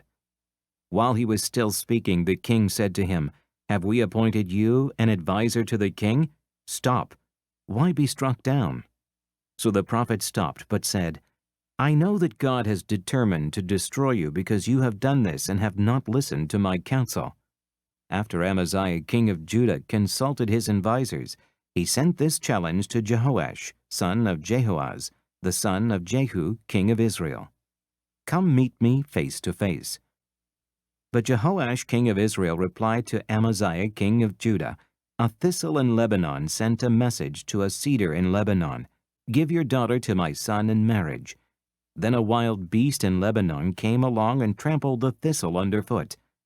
You say to yourself that you have defeated Edom, and now you are arrogant and proud, but stay at home. Why ask for trouble and cause your own downfall, and that of Judah also?" Amaziah, however, would not listen, for God so worked that he might hand them over to Jehoash, because they sought the gods of Edom. So Jehoash, king of Israel, attacked. He and Amaziah, king of Judah, faced each other at Beth-shemesh in Judah. Judah was routed by Israel, and every man fled to his home. Jehoash, king of Israel, captured Amaziah, king of Judah, the son of Joash, the son of Ahaziah, at Beth-shemesh. Then Jehoash brought him to Jerusalem and broke down the wall of Jerusalem from the Ephraim gate to the corner gate. a section about 600 feet long. He took all the gold and silver and all the articles found in the temple of God that had been in the care of Obed-Edom together with the palace treasures and the hostages, and returned to Samaria. Amaziah son of Joash, king of Judah, lived for 15 years after the death of Jehoash, son of Jehoahaz, king of Israel. As for the other events of Amaziah's reign, from beginning to end, are they not written in the book of the kings of Judah and Israel? From the time that Amaziah turned away from following the Lord, they conspired against him in Jerusalem, and he fled to Lachish, but they sent men after him to Lachish and killed him there. He was brought back by horse and was buried with his fathers in the city of Judah.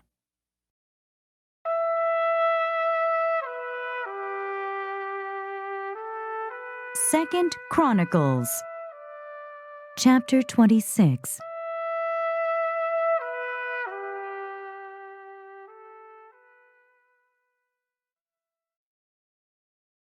Uzziah, king of Judah.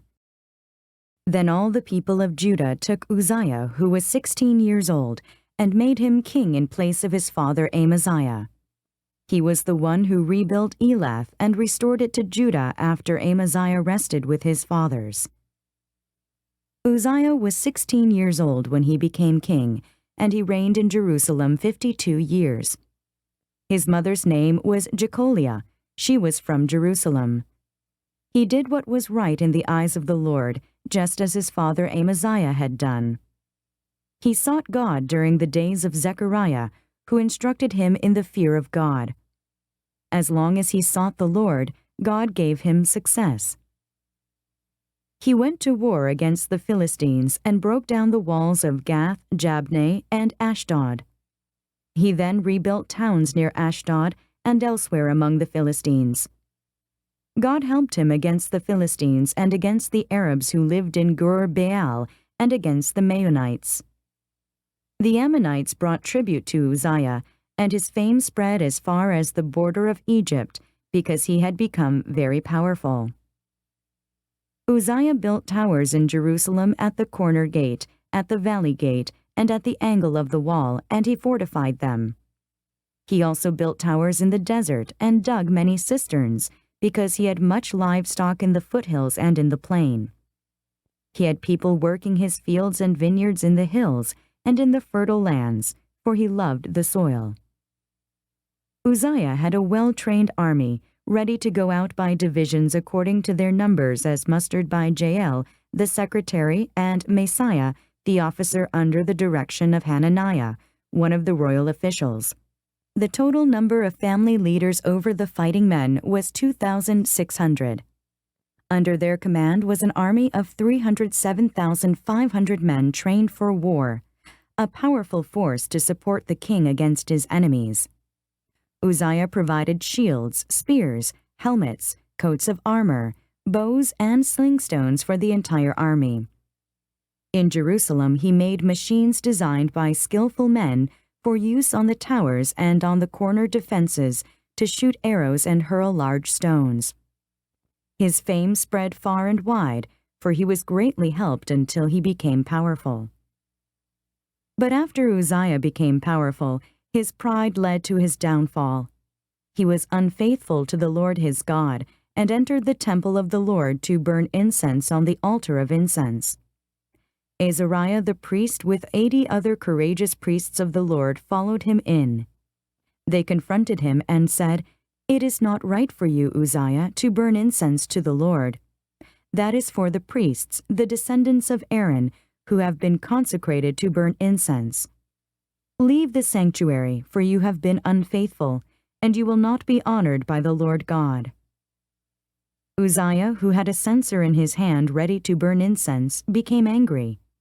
While he was raging at the priests in their presence before the incense altar in the Lord's temple, leprosy broke out on his forehead. When Azariah the chief priest and all the other priests looked at him, they saw that he had leprosy on his forehead, so they hurried him out. Indeed, he himself was eager to leave, because the Lord had afflicted him. King Uzziah had leprosy until the day he died. He lived in a separate house, leprous, and excluded from the temple of the Lord. Jotham his son had charge of the palace and governed the people of the land. The other events of Uzziah's reign, from beginning to end, are recorded by the prophet Isaiah son of Amoz. Uzziah rested with his fathers and was buried near them in a field for burial that belonged to the kings, for people said he had leprosy. And Jotham his son succeeded him as king.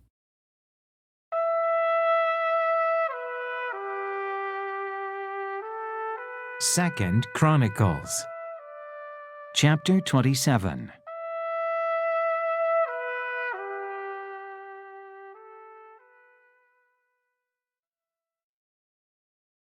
Jotham, king of Judah. Jotham was 25 years old when he became king, and he reigned in Jerusalem 16 years. His mother's name was Jerusha, daughter of Zadok.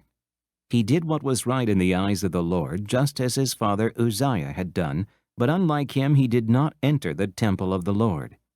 The people, however, continued their corrupt practices. Jotham rebuilt the upper gate of the temple of the Lord and did extensive work on the wall at the hill of Ophel. He built towns in the Judean hills and forts and towers in the wooded areas. Jotham made war on the king of the Ammonites and conquered them. That year the Ammonites paid him 100 talents of silver, 10,000 cores of wheat, and 10,000 cores of barley. The Ammonites brought him the same amount also in the second and third years. Jotham grew powerful because he walked steadfastly before the Lord his God. The other events in Jotham's reign, including all his wars and the other things he did, are written in the book of the kings of Israel and Judah. He was 25 years old when he became king, and he reigned in Jerusalem 16 years. Jotham rested with his fathers and was buried in the city of David, and Ahaz his son succeeded him as king.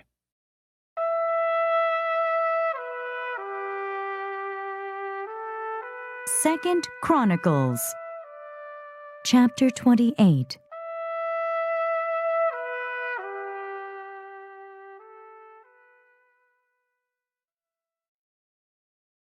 Ahaz, king of Judah.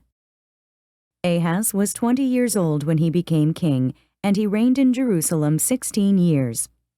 Unlike David his father, he did not do what was right in the eyes of the Lord. He walked in the ways of the kings of Israel, and also made cast idols for worshipping the Baals.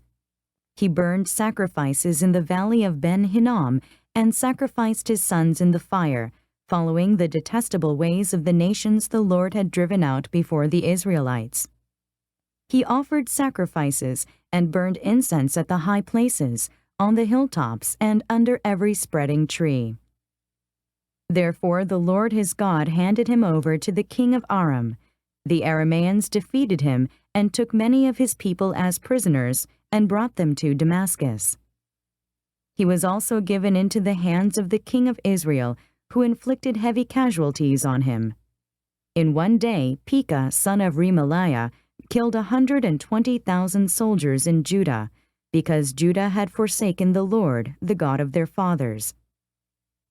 Zikri, an Ephraimite warrior, killed Maaseiah the king's son, Azrikam the officer in charge of the palace, and Elkanah, second to the king. The Israelites took captive from their kinsmen 200,000 wives, sons, and daughters. They also took a great deal of plunder, which they carried back to Samaria. But a prophet of the Lord named Oded was there, and he went out to meet the army when it returned to Samaria. He said to them, "Because the Lord, the God of your fathers, was angry with Judah, he gave them into your hand. But you have slaughtered them in a rage that reaches to heaven. And now you intend to make the men and women of Judah and Jerusalem your slaves. But aren't you also guilty of sins against the Lord your God? Now listen to me. Send back your fellow countrymen you have taken as prisoners, for the Lord's fierce anger rests on you." Then some of the leaders in Ephraim, Azariah son of Jehohanan, Berechiah son of Meshillemoth, Jehizkiah son of Shallum, and Amasa son of Hadlai, confronted those who were arriving from the war. "You must not bring those prisoners here," they said, "or we will be guilty before the Lord. Do you intend to add to our sin and guilt? For our guilt is already great, and his fierce anger rests on Israel." So the soldiers gave up the prisoners and plunder in the presence of the officials and all the assembly. The men designated by name took the prisoners, and from the plunder they clothed all who were naked. They provided them with clothes and sandals, food and drink, and healing balm. All those who were weak they put on donkeys. So they took them back to their fellow countrymen at Jericho, the city of palms, and returned to Samaria. At that time King Ahaz sent to the king of Assyria for help. The Edomites had again come and attacked Judah and carried away prisoners, while the Philistines had raided towns in the foothills and in the Negev of Judah. They captured and occupied Beth-Shemesh, Aijalon, and Gederoth, as well as Soko, Timnah, and Gimzo, with their surrounding villages. The Lord had humbled Judah because of Ahaz, king of Israel, for he had promoted wickedness in Judah and had been most unfaithful to the Lord. Tiglath-Pileser, king of Assyria, came to him, but he gave him trouble instead of help. Ahaz took some of the things from the temple of the Lord and from the royal palace and from the princes and presented them to the king of Assyria, but that did not help him. In his time of trouble, King Ahaz became even more unfaithful to the Lord. He offered sacrifices to the gods of Damascus, who had defeated him, for he thought, "Since the gods of the kings of Aram have helped them, I will sacrifice to them so they will help me." But they were his downfall and the downfall of all Israel. Ahaz gathered together the furnishings from the temple of God and took them away. He shut the doors of the Lord's temple and set up altars at every street corner in Jerusalem. In every town in Judah he built high places to burn sacrifices to other gods and provoke the Lord, the God of his fathers, to anger. The other events of his reign and all his ways, from beginning to end, are written in the book of the kings of Judah and Israel. Ahaz rested with his fathers and was buried in the city of Jerusalem, but he was not placed in the tombs of the kings of Israel. And Hezekiah his son succeeded him as king.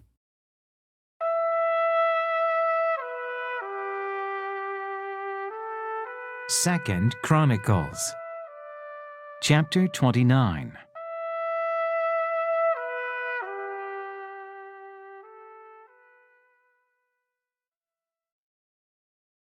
Hezekiah purifies the temple. Hezekiah was 25 years old when he became king, and he reigned in Jerusalem 29 years. His mother's name was Abijah, daughter of Zechariah. He did what was right in the eyes of the Lord, just as his father David had done. In the first month of the first year of his reign, he opened the doors of the temple of the Lord and repaired them. He brought in the priests and the Levites, assembled them in the square on the east side, and said, "Listen to me, Levites. Consecrate yourselves now and consecrate the temple of the Lord, the God of your fathers. Remove all defilement from the sanctuary. Our fathers were unfaithful. They did evil in the eyes of the Lord our God and forsook him. They turned their faces away from the Lord's dwelling place and turned their backs on him. They also shut the doors of the portico and put out the lamps. They did not burn incense or present any burnt offerings at the sanctuary to the God of Israel. Therefore the anger of the Lord has fallen on Judah and Jerusalem. He has made them an object of dread and horror and scorn, as you can see with your own eyes. This is why our fathers have fallen by the sword, and why our sons and daughters and our wives are in captivity. Now I intend to make a covenant with the Lord, the God of Israel, so that his fierce anger will turn away from us. My sons, do not be negligent now, for the Lord has chosen you to stand before him and serve him, to minister before him, and to burn incense." Then these Levites set to work. From the Kohathites, Mahath son of Amasiah, and Joel son of Azariah. From the Merarites, Kish son of Abdi, and Azariah son of Jehalalel. From the Gershonites, Joah son of Zimmah, and Eden son of Joah. From the descendants of Elizaphan, Shimri and Jael. From the descendants of Asaph, Zechariah and Mattaniah. From the descendants of Heman, Jehiel and Shimei. From the descendants of Jeduthun, Shemaiah and Uziel. When they had assembled their brothers and consecrated themselves, they went to purify the temple of the Lord as the king had ordered. Following the word of the Lord, the priests went into the sanctuary of the Lord to purify it. They brought out to the courtyard of the Lord's temple everything unclean that they found in the temple of the Lord. The Levites took it and carried it out to the Kidron Valley. They began the consecration on the first day of the first month, and by the 8th day of the month they reached the portico of the Lord. For 8 more days they consecrated the temple of the Lord itself, finishing on the 16th day of the first month. Then they went in to King Hezekiah and reported, "We have purified the entire temple of the Lord, the altar of burnt offering with all its utensils and the table for setting out the consecrated bread, with all its articles. We have prepared and consecrated all the articles that King Ahaz removed in his unfaithfulness while he was king. They are now in front of the Lord's altar." Early the next morning King Hezekiah gathered the city officials together and went up to the temple of the Lord. They brought 7 bulls, 7 rams, 7 male lambs, and 7 male goats as a sin offering for the kingdom, for the sanctuary, and for Judah. The king commanded the priests, the descendants of Aaron, to offer these on the altar of the Lord. So they slaughtered the bulls, and the priests took the blood and sprinkled it on the altar. Next they slaughtered the rams and sprinkled their blood on the altar. Then they slaughtered the lambs and sprinkled their blood on the altar. The goats for the sin offering were brought before the king in the assembly, and they laid their hands on them. The priests then slaughtered the goats and presented their blood on the altar for a sin offering to atone for all Israel, because the king had ordered the burnt offering and the sin offering for all Israel. He stationed the Levites in the temple of the Lord with cymbals, harps, and lyres in the way prescribed by David and Gad, the king's seer, and Nathan the prophet. This was commanded by the Lord through his prophets, so the Levites stood ready with David's instruments and the priests with their trumpets. Hezekiah gave the order to sacrifice the burnt offering on the altar. As the offering began, singing to the Lord began also, accompanied by trumpets and the instruments of David king of Israel. The whole assembly bowed in worship while the singers sang and the trumpeters played. All this continued until the sacrifice of the burnt offering was completed. When the offerings were finished, the king and everyone present with him knelt down and worshipped. King Hezekiah and his officials ordered the Levites to praise the Lord with the words of David and of Asaph the seer. So they sang praises with gladness and bowed their heads and worshipped. Then Hezekiah said, "You have now dedicated yourselves to the Lord. Come and bring sacrifices and thank offerings to the temple of the Lord." So the assembly brought sacrifices and thank offerings, and all whose hearts were willing brought burnt offerings. The number of burnt offerings the assembly brought was 70 bulls, 100 rams, and 200 male lambs, all of them for burnt offerings to the Lord. The animals consecrated as sacrifices amounted to 600 bulls and 3,000 sheep and goats. The priests, however, were too few to skin all the burnt offerings, so their kinsmen the Levites helped them until the task was finished and until other priests had been consecrated, for the Levites had been more conscientious in consecrating themselves than the priests had been. There were burnt offerings in abundance, together with the fat of the fellowship offerings, and the drink offerings that accompanied the burnt offerings. So the service of the temple of the Lord was re-established. Hezekiah and all the people rejoiced at what God had brought about for his people, because it was done so quickly.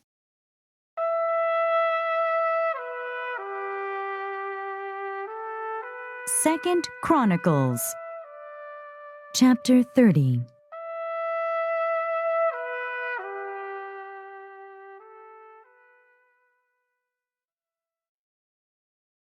Hezekiah celebrates the Passover.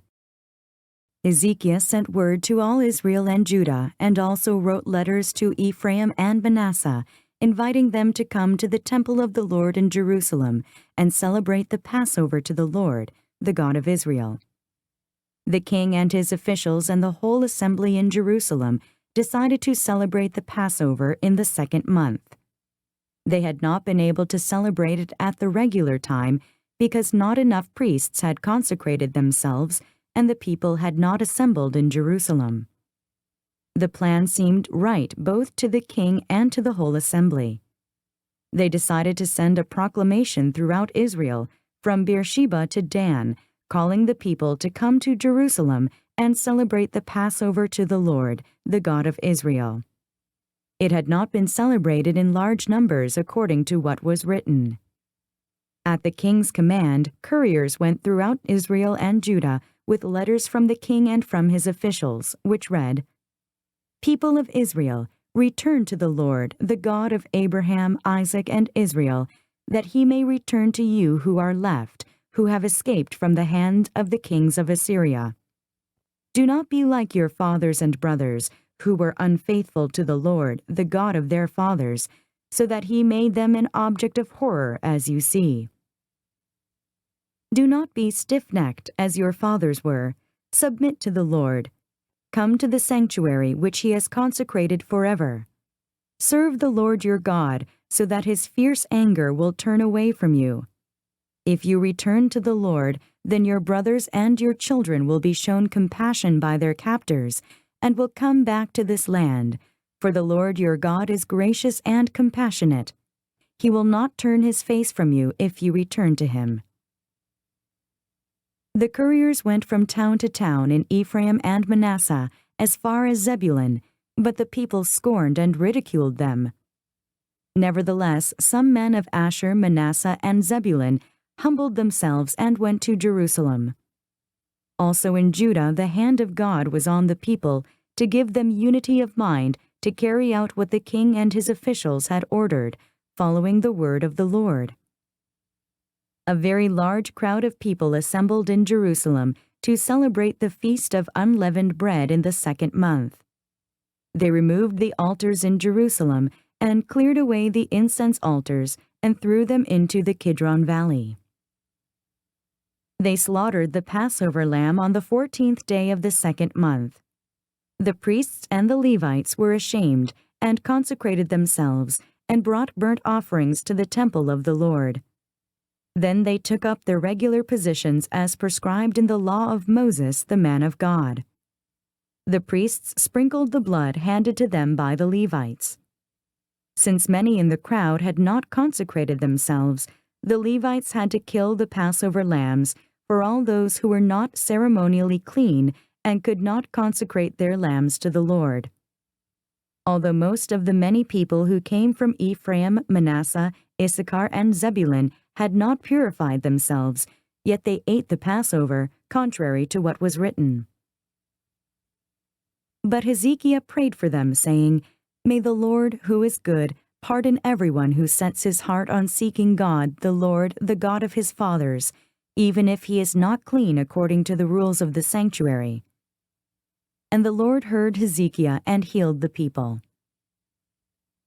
The Israelites who were present in Jerusalem celebrated the Feast of Unleavened Bread for 7 days with great rejoicing, while the Levites and priests sang to the Lord every day, accompanied by the Lord's instruments of praise. Hezekiah spoke encouragingly to all the Levites, who showed good understanding of the service of the Lord. For the 7 days they ate their assigned portion and offered fellowship offerings and praised the Lord, the God of their fathers. The whole assembly then agreed to celebrate the festival 7 more days, so for another 7 days they celebrated joyfully. Hezekiah, king of Judah, provided 1,000 bulls and 7,000 sheep and goats for the assembly, and the officials provided them with 1,000 bulls and 10,000 sheep and goats. A great number of priests consecrated themselves. The entire assembly of Judah rejoiced, along with the priests and Levites, and all who had assembled from Israel, including the aliens who had come from Israel and those who lived in Judah. There was great joy in Jerusalem, for since the days of Solomon, son of David, king of Israel, there had been nothing like this in Jerusalem. The priests and the Levites stood to bless the people, and God heard them, for their prayer reached heaven, His holy dwelling place.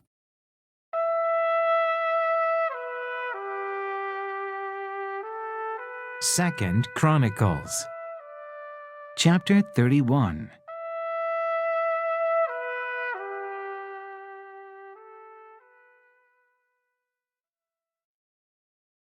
When all this had ended, the Israelites who were there went out to the towns of Judah, smashed the sacred stones, and cut down the Asherah poles. They destroyed the high places and the altars throughout Judah and Benjamin and in Ephraim and Manasseh. After they had destroyed all of them, the Israelites returned to their own towns and to their own property. Contributions for worship. Hezekiah assigned the priests and Levites to divisions, each of them according to their duties as priests or Levites, to offer burnt offerings and fellowship offerings, to minister, to give thanks, and to sing praises at the gates of the Lord's dwelling. The king contributed from his own possessions for the morning and evening burnt offerings and for the burnt offerings on the Sabbaths, new moons, and appointed feasts as written in the law of the Lord. He ordered the people living in Jerusalem to give the portion due the priests and Levites, so they could devote themselves to the law of the Lord. As soon as the order went out, the Israelites generously gave the first fruits of their grain, new wine, oil, and honey, and all that the fields produced. They brought a great amount, a tithe of everything. The men of Israel and Judah who lived in the towns of Judah also brought a tithe of their herds and flocks, and a tithe of the holy things dedicated to the Lord their God, and they piled them in heaps. They began doing this in the 3rd month, and finished in the 7th month. When Hezekiah and his officials came and saw the heaps, they praised the Lord and blessed his people Israel. Hezekiah asked the priests and Levites about the heaps, and Azariah, the chief priest from the family of Zadok, answered, "Since the people began to bring their contributions to the temple of the Lord, we have had enough to eat and plenty to spare, because the Lord has blessed his people, and this great amount is left over." Hezekiah gave orders to prepare storerooms in the temple of the Lord, and this was done. Then they faithfully brought in the contributions, tithes, and dedicated gifts. Conaniah, a Levite, was in charge of these things, and his brother Shimei was next in rank. Jehiel, Azaziah, Nahath, Ashahel, Jeremoth, Jozabad, Eliel, Ismachiah, Mahath, and Benaiah were supervisors under Conaniah and Shimei his brother, by appointment of King Hezekiah, and Azariah, the official in charge of the temple of God. Kor, son of Imnah, the Levite, keeper of the east gate, was in charge of the freewill offerings given to God, distributing the contributions made to the Lord and also the consecrated gifts. Eden, Meniamin, Jeshua, Shemaiah, Amariah, and Shechaniah assisted him faithfully in the towns of the priests, distributing to their fellow priests according to their divisions, old and young alike. In addition, they distributed to the males 3 years old or more, whose names were in the genealogical records, all who would enter the temple of the Lord to perform the daily duties of their various tasks, according to their responsibilities and their divisions. And they distributed to the priests enrolled by their families in the genealogical records, and likewise to the Levites, 20 years old or more, according to their responsibilities and their divisions. They included all the little ones, the wives, and the sons and daughters of the whole community, listed in these genealogical records. For they were faithful in consecrating themselves. As for the priests, the descendants of Aaron who lived on the farmlands around their towns or in any other towns, men were designated by name to distribute portions to every male among them, and to all who were recorded in the genealogies of the Levites. This is what Hezekiah did throughout Judah, doing what was good and right and faithful before the Lord his God. In everything that he undertook in the service of God's temple, and in obedience to the law and the commands, he sought his God and worked wholeheartedly, and so he prospered.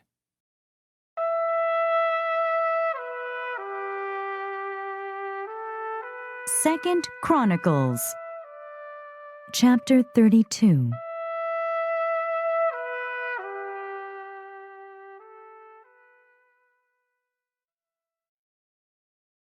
Sennacherib threatens Jerusalem. After all that Hezekiah had so faithfully done, Sennacherib, king of Assyria, came and invaded Judah. He laid siege to the fortified cities, thinking to conquer them for himself. When Hezekiah saw that Sennacherib had come and that he intended to make war on Jerusalem, he consulted with his officials and military staff about blocking off the water from the springs outside the city, and they helped him.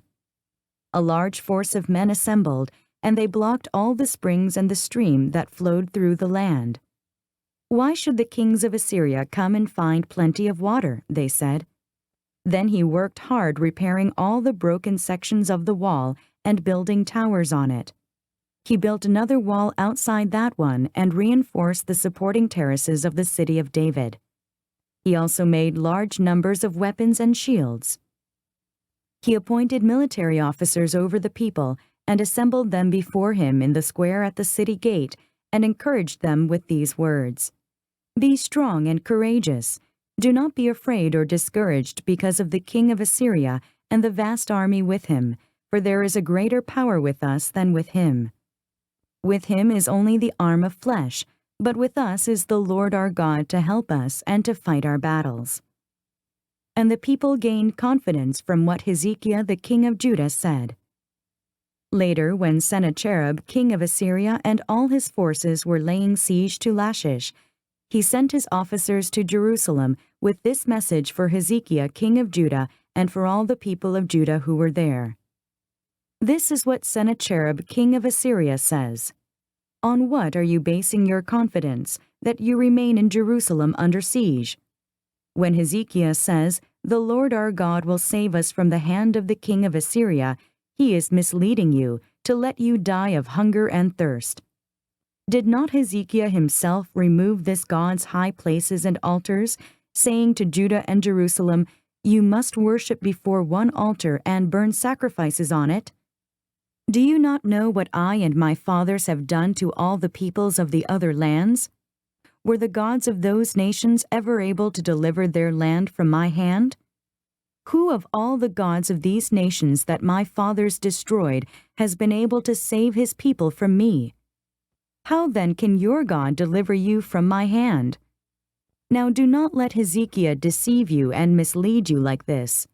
Do not believe him, for no God of any nation or kingdom has been able to deliver his people from my hand or the hand of my fathers. How much less will your God deliver you from my hand?" Sennacherib's officers spoke further against the Lord God and against his servant Hezekiah. The king also wrote letters insulting the Lord, the God of Israel, and saying this against him: "Just as the gods of the peoples of the other lands did not rescue their people from my hand, so the God of Hezekiah will not rescue his people from my hand." Then they called out in Hebrew to the people of Jerusalem who were on the wall to terrify them and make them afraid in order to capture the city.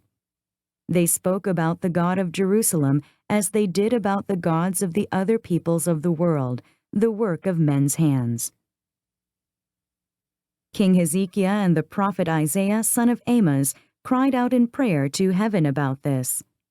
And the Lord sent an angel who annihilated all the fighting men and the leaders and officers in the camp of the Assyrian king. So he withdrew to his own land in disgrace. And when he went into the temple of his God, some of his sons cut him down with the sword. So the Lord saved Hezekiah and the people of Jerusalem from the hand of Sennacherib, king of Assyria, and from the hand of all others. He took care of them on every side.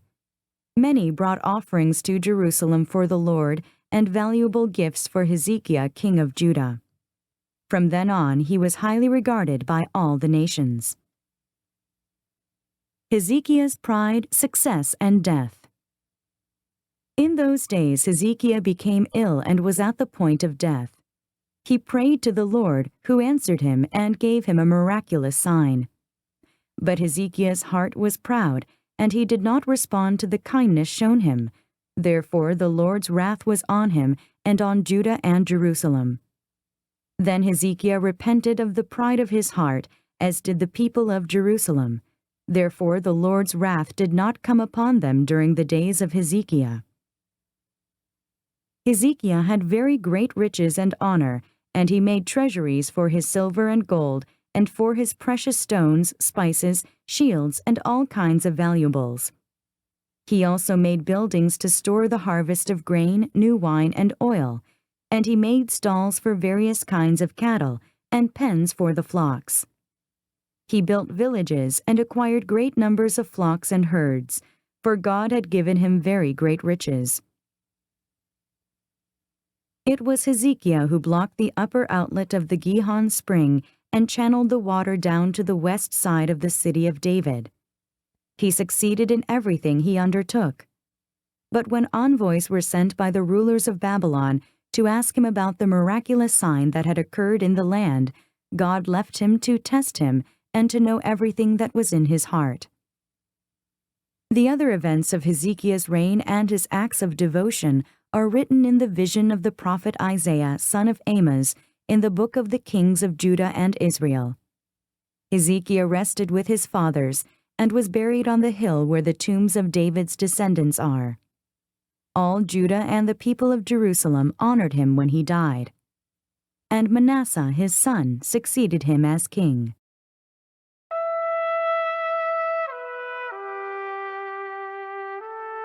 Second Chronicles, chapter 33.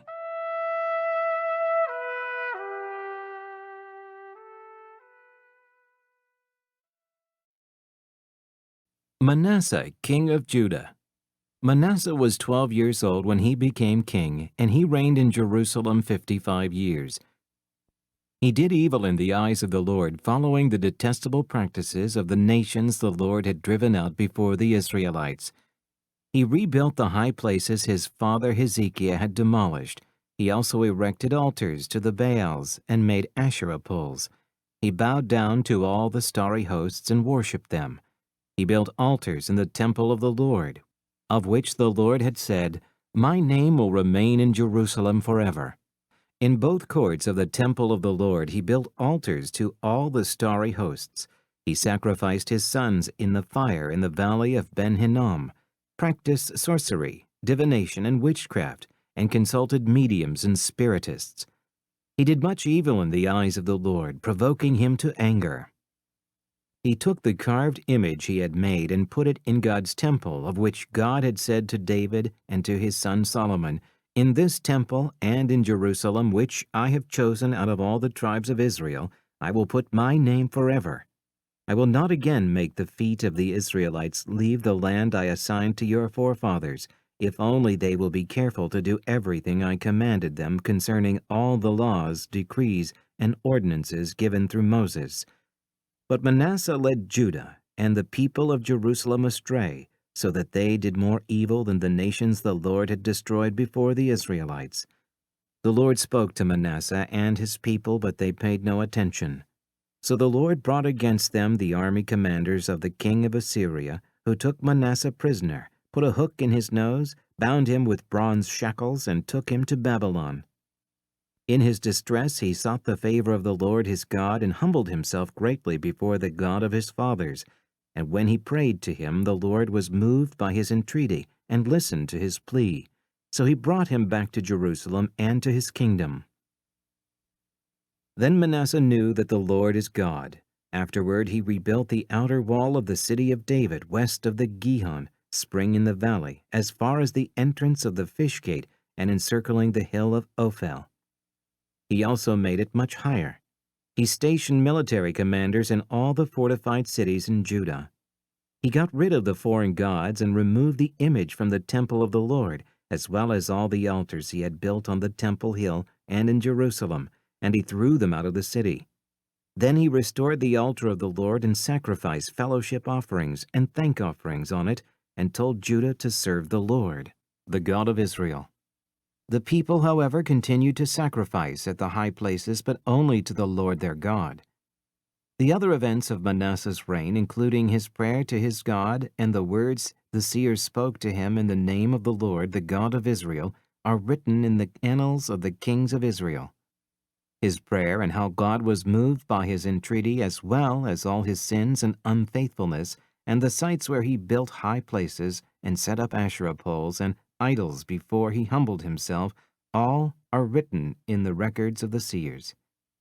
Manasseh rested with his fathers and was buried in his palace, and Amon his son succeeded him as king. Amon, king of Judah. Amon was 22 years old when he became king, and he reigned in Jerusalem 2 years. He did evil in the eyes of the Lord, as his father Manasseh had done. Amon worshipped and offered sacrifices to all the idols Manasseh had made, but unlike his father Manasseh, he did not humble himself before the Lord. Amon increased his guilt. Amon's officials conspired against him and assassinated him in his palace. Then the people of the land killed all who had plotted against King Amon, and they made Josiah his son king in his place.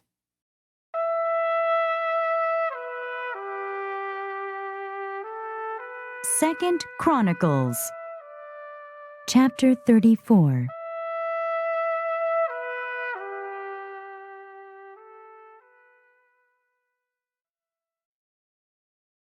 Josiah's reforms. Josiah was 8 years old when he became king, and he reigned in Jerusalem 31 years. He did what was right in the eyes of the Lord, and walked in the ways of his father David, not turning aside to the right or to the left. In the 8th year of his reign, while he was still young, he began to seek the God of his father David. In his 12th year he began to purge Judah and Jerusalem of high places, Asherah poles, carved idols, and cast images. Under his direction the altars of the Baals were torn down. He cut to pieces the incense altars that were above them, and smashed the Asherah poles, the idols, and the images. These he broke to pieces and scattered over the graves of those who had sacrificed to them. He burned the bones of the priests on their altars, and so he purged Judah and Jerusalem. In the towns of Manasseh, Ephraim, and Simeon, as far as Naphtali, and in the ruins around them, he tore down the altars and the Asherah poles, and crushed the idols to powder, and cut to pieces all the incense altars throughout Israel. Then he went back to Jerusalem.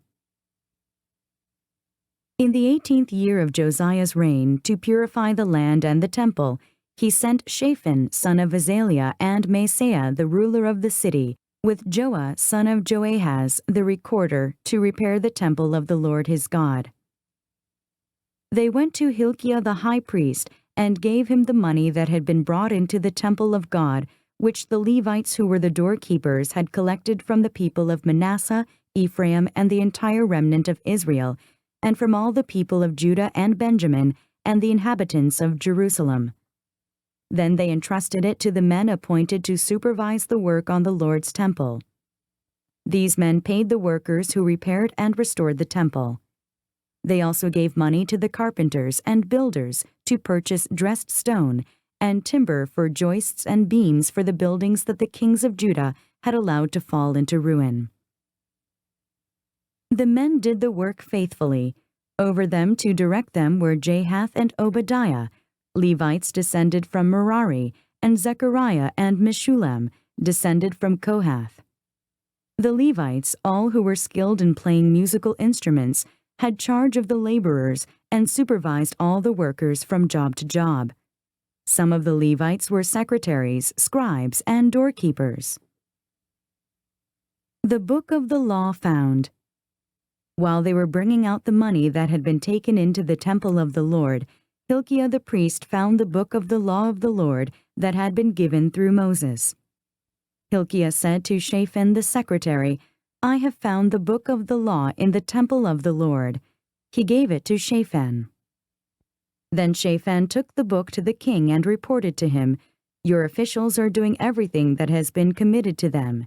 They have paid out the money that was in the temple of the Lord and have entrusted it to the supervisors and workers." Then Shaphan the secretary informed the king, "Hilkiah the priest has given me a book."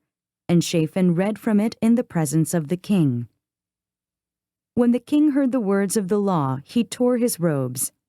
He gave these orders to Hilkiah, Ahikam son of Shaphan, Abdon son of Micah, Shaphan the secretary, and Asaiah the king's attendant, "Go and inquire of the Lord for me and for the remnant in Israel and Judah about what is written in this book that has been found. Great is the Lord's anger that is poured out on us, because our fathers have not kept the word of the Lord. They have not acted in accordance with all that is written in this book."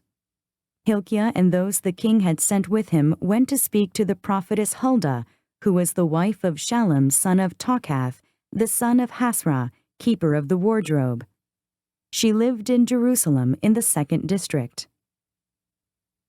She said to them, "This is what the Lord, the God of Israel, says. Tell the man who sent you to me, this is what the Lord says. I am going to bring disaster on this place and its people, all the curses written in the book that has been read in the presence of the king of Judah. Because they have forsaken me and burned incense to other gods, and provoked me to anger by all that their hands have made, my anger will be poured out on this place and will not be quenched. Tell the king of Judah, who sent you to inquire of the Lord, this is what the Lord, the God of Israel, says concerning the words you heard. Because your heart was responsive, and you humbled yourself before God when you heard what he spoke against this place and its people, and because you humbled yourself before me, and tore your robes and wept in my presence, I have heard you, declares the Lord. Now I will gather you to your fathers, and you will be buried in peace. Your eyes will not see all the disaster I am going to bring on this place and on those who live here." So they took her answer back to the king. Then the king called together all the elders of Judah and Jerusalem. He went up to the temple of the Lord with the men of Judah, the people of Jerusalem, the priests and the Levites, all the people from the least to the greatest.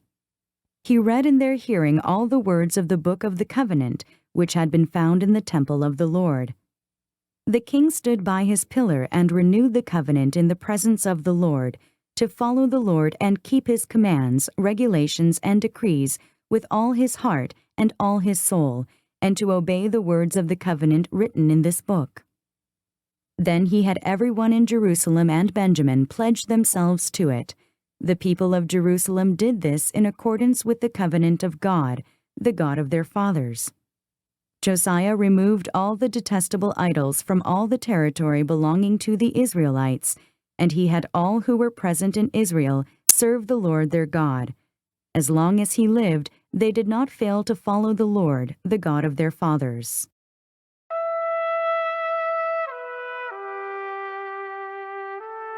Second Chronicles, chapter 35.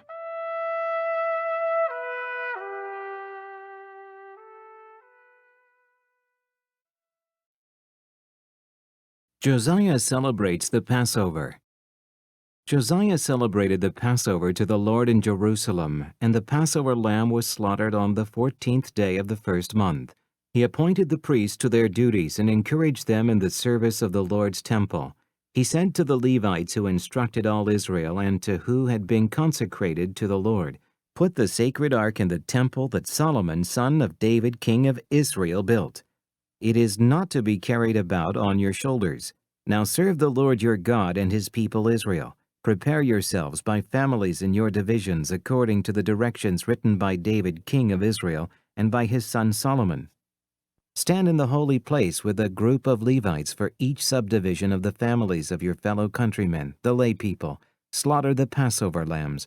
Consecrate yourselves and prepare the lambs for your fellow countrymen, doing what the Lord commanded through Moses."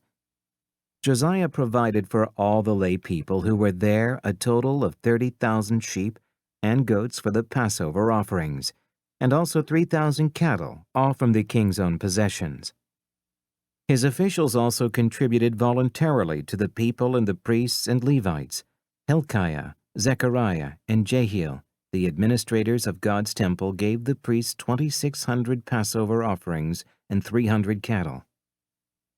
Also Conaniah, along with Shemaiah and Nathaniel his brothers, and Hashabiah, Jael, and Jozabad, the leaders of the Levites, provided 5,000 Passover offerings and 500 head of cattle for the Levites. The service was arranged, and the priests stood in their places with the Levites in their divisions as the king had ordered. The Passover lambs were slaughtered, and the priests sprinkled the blood handed to them, while the Levites skinned the animals. They set aside the burnt offerings to give them to the subdivisions of the families of the people to offer to the Lord, as is written in the book of Moses. They did the same with the cattle. They roasted the Passover animals over the fire as prescribed and boiled the holy offerings in pots, cauldrons, and pans, and served them quickly to all the people. After this they made preparations for themselves and for the priests, because the priests, the descendants of Aaron, were sacrificing the burnt offerings and the fat portions until nightfall. So the Levites made preparations for themselves and for the Aaronic priests. The musicians, the descendants of Asaph, were in the places prescribed by David, Asaph, Heman, and Jeduthun, the king's seer. The gatekeepers at each gate did not need to leave their posts because their fellow Levites made the preparations for them. So at that time the entire service of the Lord was carried out for the celebration of the Passover and the offering of burnt offerings on the altar of the Lord, as King Josiah had ordered. The Israelites who were present celebrated the Passover at that time and observed the feast of unleavened bread for 7 days. The Passover had not been observed like this in Israel since the days of the prophet Samuel, and none of the kings of Israel had ever celebrated such a Passover as did Josiah, with the priests, the Levites, and all Judah and Israel, who were there with the people of Jerusalem. This Passover was celebrated in the 18th year of Josiah's reign. The death of Josiah. After all this, when Josiah had set the temple in order, Necho, king of Egypt, went up to fight at Carchemish on the Euphrates, and Josiah marched out to meet him in battle. But Necho sent messengers to him, saying, "What quarrel is there between you and me, O king of Judah? It is not you I am attacking at this time, but the house with which I am at war. God has told me to hurry, so stop opposing God who is with me, or he will destroy you." Josiah, however, would not turn away from him, but disguised himself to engage him in battle. He would not listen to what Necho had said at God's command, but went to fight him on the plain of Megiddo. Archers shot King Josiah, and he told his officers, "Take me away, I am badly wounded." So they took him out of his chariot, put him in the other chariot he had, and brought him to Jerusalem, where he died. He was buried in the tombs of his fathers, and all Judah and Jerusalem mourned for him. Jeremiah composed laments for Josiah, and to this day all the men and women singers commemorate Josiah in the laments. These became a tradition in Israel and are written in the laments. The other events of Josiah's reign and his acts of devotion according to what is written in the law of the Lord, all the events from beginning to end are written in the book of the kings of Israel and Judah.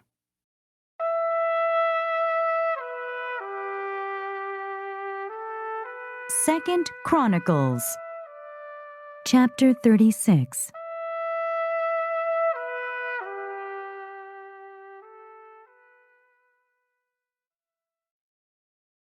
And the people of the land took Jehoahaz son of Josiah, and made him king in Jerusalem in place of his father. Jehoahaz, king of Judah. Jehoahaz was 23 years old when he became king, and he reigned in Jerusalem 3 months. The king of Egypt dethroned him in Jerusalem, and imposed on Judah a levy of 100 talents of silver and a talent of gold. The king of Egypt made Eliakim, a brother of Jehoahaz, king over Judah and Jerusalem, and changed Eliakim's name to Jehoiakim. But Necho took Eliakim's brother Jehoahaz and carried him off to Egypt.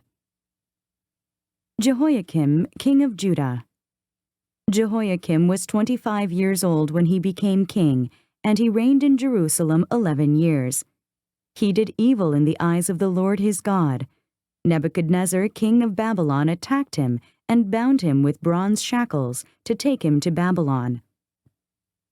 Nebuchadnezzar also took to Babylon articles from the temple of the Lord and put them in his temple there. The other events of Jehoiakim's reign, The detestable things he did, and all that was found against him, are written in the book of the kings of Israel and Judah. And Jehoiakim his son succeeded him as king. Jehoiakim, son of Judah. Jehoiakim was 18 years old when he became king, and he reigned in Jerusalem 3 months and 10 days. He did evil in the eyes of the Lord. In the spring, King Nebuchadnezzar sent for him and brought him to Babylon, together with articles of value from the temple of the Lord, and he made Jehoiakim's uncle, Zedekiah, king over Judah and Jerusalem. Zedekiah, king of Judah. Zedekiah was 21 years old when he became king, and he reigned in Jerusalem 11 years. He did evil in the eyes of the Lord his God, and did not humble himself before Jeremiah the prophet, who spoke the word of the Lord. He also rebelled against King Nebuchadnezzar, who had made him take an oath in God's name. He became stiff-necked and hardened his heart, and would not turn to the Lord, the God of Israel. Furthermore, all the leaders of the priests and the people became more and more unfaithful, following all the detestable practices of the nations and defiling the temple of the Lord, which he had consecrated in Jerusalem. The fall of Jerusalem. The Lord, the God of their fathers, sent word to them through his messengers again and again, because he had pity on his people and on his dwelling place. But they mocked God's messengers, despised his words, and scoffed at his prophets until the wrath of the Lord was aroused against his people, and there was no remedy. He brought up against them the king of the Babylonians, who killed their young men with the sword in the sanctuary, and spared neither young man nor young woman, old man or aged. God handed all of them over to Nebuchadnezzar. He carried to Babylon all the articles from the temple of God, both large and small, and the treasures of the Lord's temple, and the treasures of the king and his officials. They set fire to God's temple, and broke down the wall of Jerusalem. They burned all the palaces and destroyed everything of value there. He carried into exile to Babylon the remnant, who escaped from the sword, and they became servants to him and his sons until the kingdom of Persia came to power. The land enjoyed its Sabbath rests. All the time of its desolation it rested, until the 70 years were completed in fulfillment of the word of the Lord spoken by Jeremiah. In the first year of Cyrus, king of Persia, in order to fulfill the word of the Lord spoken by Jeremiah, the Lord moved the heart of Cyrus, king of Persia, to make a proclamation throughout his realm and to put it in writing. This is what Cyrus, king of Persia, says: "The Lord, the God of heaven, has given me all the kingdoms of the earth, and he has appointed me to build a temple for him at Jerusalem in Judah. Any one of his people among you, may the Lord his God be with him, and let him go up."